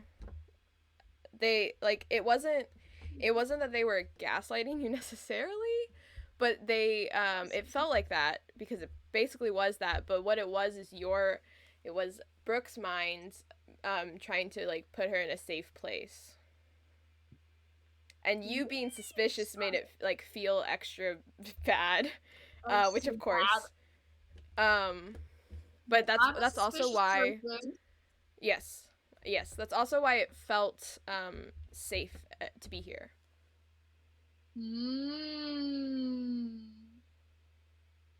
Outside of their deaths and other adventures. Pablo has a question. Do you like to play characters outside of their deaths? What does that mean? Like playing Webster before they die? What do you mean, Haplo? Yeah, we've never done anything like this before. Yeah, we haven't. I like the idea. I like the idea of going into backstory. Like I think this is fun. I don't know if you guys think this is fun. Let us know if you've enjoyed. If you've enjoyed this one-on-one shot in which we dive directly into the backstory. Yes. I like the idea of like, even if it's like I enjoy flashbacks, so that's why I put them in there. Because a lot of times it's like the backstory is set and then you're playing the campaign and then maybe there's some flashbacks or you get like to like look back and remember something, but you don't really dive into it too much. But I like the idea of playing in it a little bit. Yeah. Yeah. I'm trying to think of other things. Oh, if a character dies, will you use that character again? I only have had one character die, and that was literally like 2 weeks ago. So that was my first time actually having a character die, which was fucking wild. But I don't think it feels right to me personally to play the character again, but that's just a personal choice. I think it's totally up to the player. I think it's it also depends how long I played with them. Yeah. You know? Like if I played a couple sessions and they died, if then maybe I played I'd feel like one session and I got then I might play that character again. Yeah. I do like to, in my world that I have, my homebrew world has a bunch of characters that I have played or that I like, that I've built, just kind of like scattered throughout the world that as NPCs. So probably my characters that died will end up there, but I don't think it's like the purgatory. Your world is just purgatory. Is that what you're saying?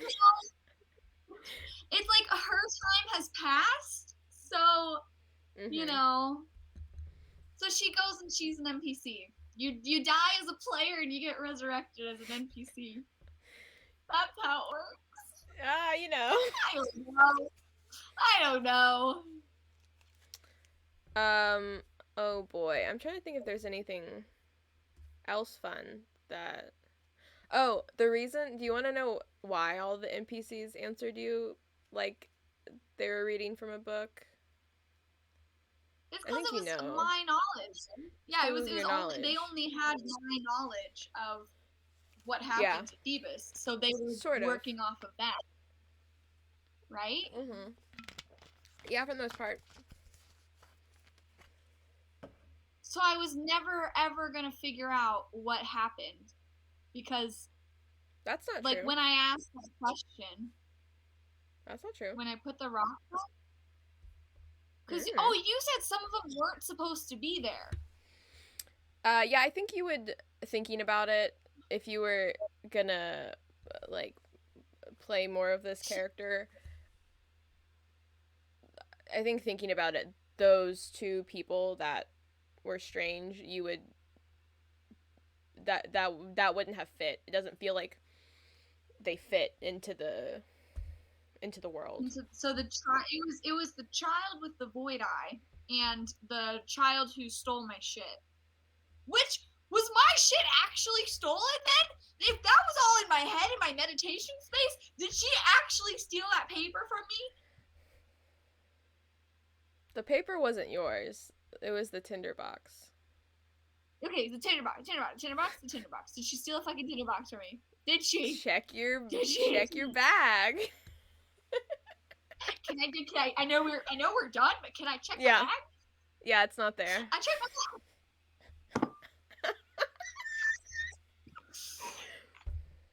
I got that riddle right. So here's the thing about the riddle.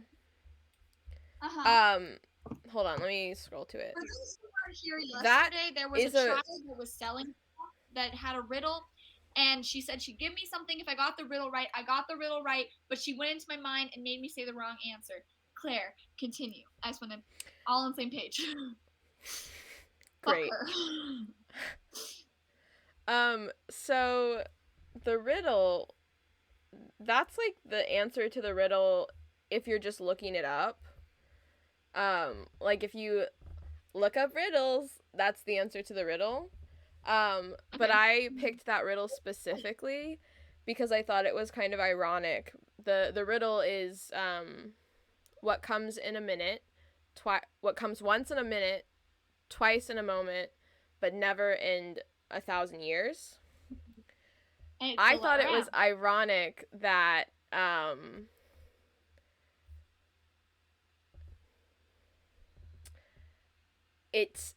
the riddle is supposed to be Phoebus. The answer is supposed to be Phoebus, but it's something that only I would know and you wouldn't know because once in a minute, this meditation isn't lasting that long. You've gotten into this and you've gone into Phoebus in a minute. Twice in a moment, it was out in the world, and now you're here in your mind twice. And never in 1,000 years is the question of whether or not it was actually real. So when I said the answer was Phoebus, I meant that was the answer.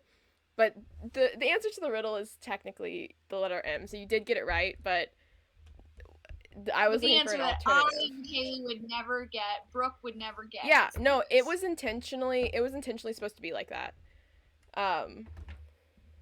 Yeah. It was supposed to be like that. I just thought it's one of those things that I looked at and I was like, oh shit, that's so cool. I just thought it was fun. You know, I love it. I'm peeved at that child. Yeah. You didn't even ask her name. I didn't. I just assumed it was Warda's, because her thing was called Warda's Wacky Stuff. I figured her name was Warda. Yeah. I really am not going to be asking NPCs for their names. You're not. But I had names for all of them. I did it yesterday, though. I was good about that one. That's true. I think that was the only one that I actually asked. The encounters, the gnomes were Svarts. They were in the cavern with you.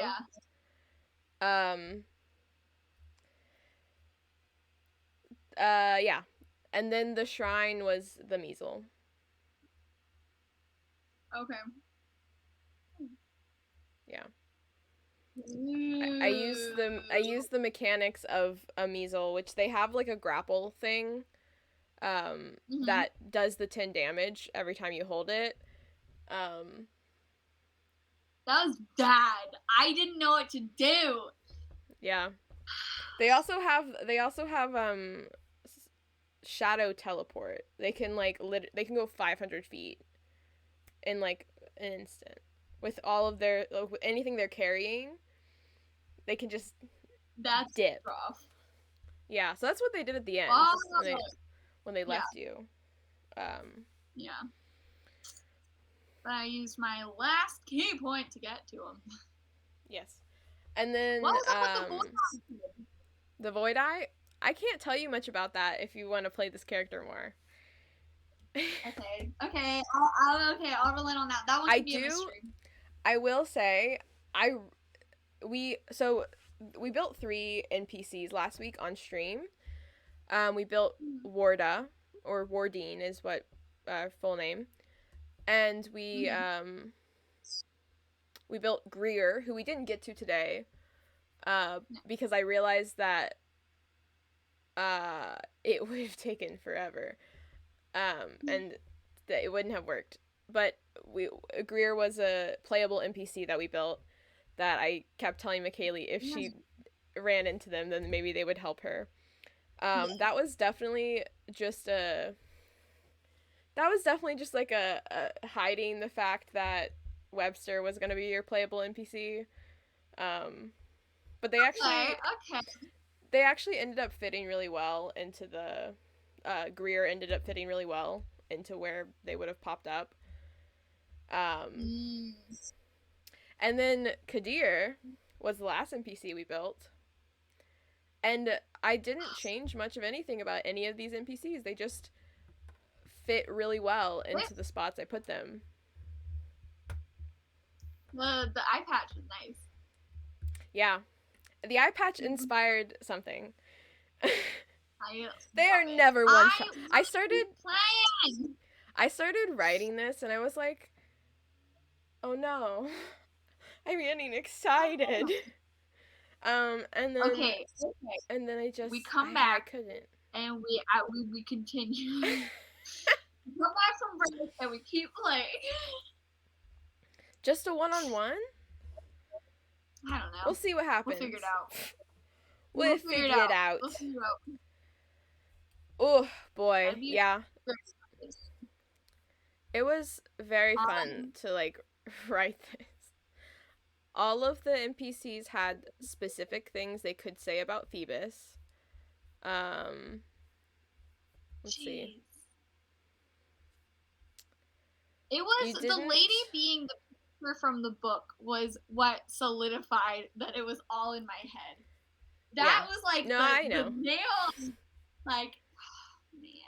That and the thing you said about you writing a book, that wasn't it.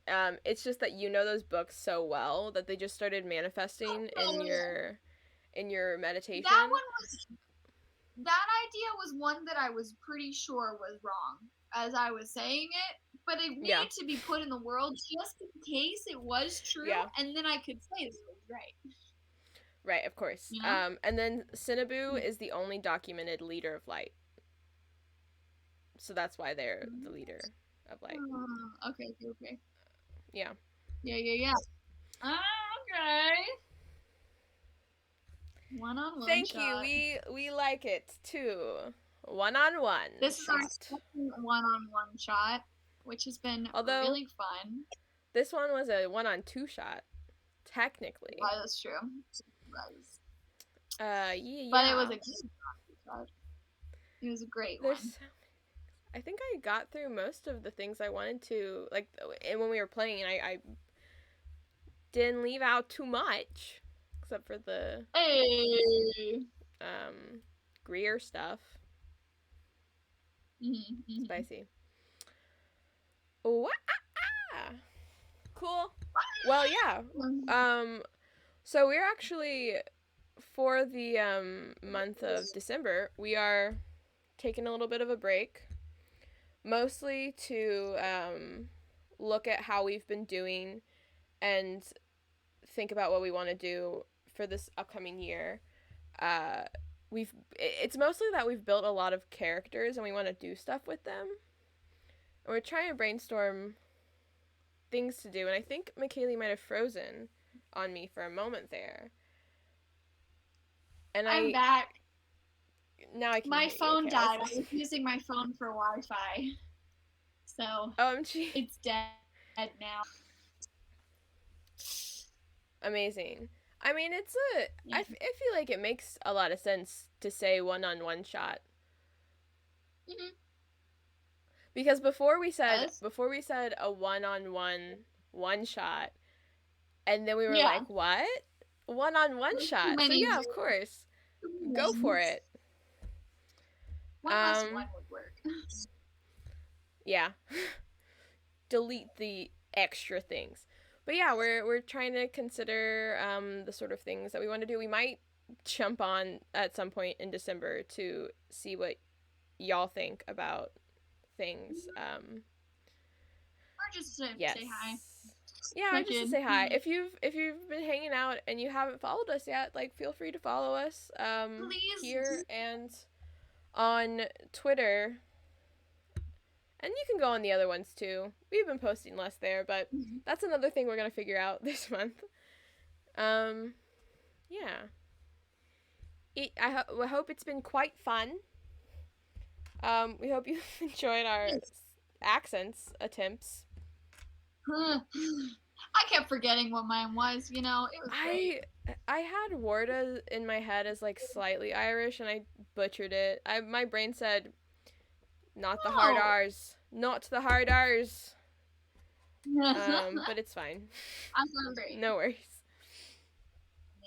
But yeah, I feel like I'm so happy that today we've had like not really much tech stuff wrong. Yesterday was so chaotic. Yesterday was all the tech problems. Yeah, but today has been really nice and super fun, and we hope you've had fun. And yeah, we will still be here on the interwebs, just maybe not on Twitch as much in December. But we hope you have a good December. Yeah. Have a good time, a good month, and we'll see you guys back in the new year for sure. Yeah. Have a good one. Yeah. All right. Well, I suppose we'll see you around. Yeah.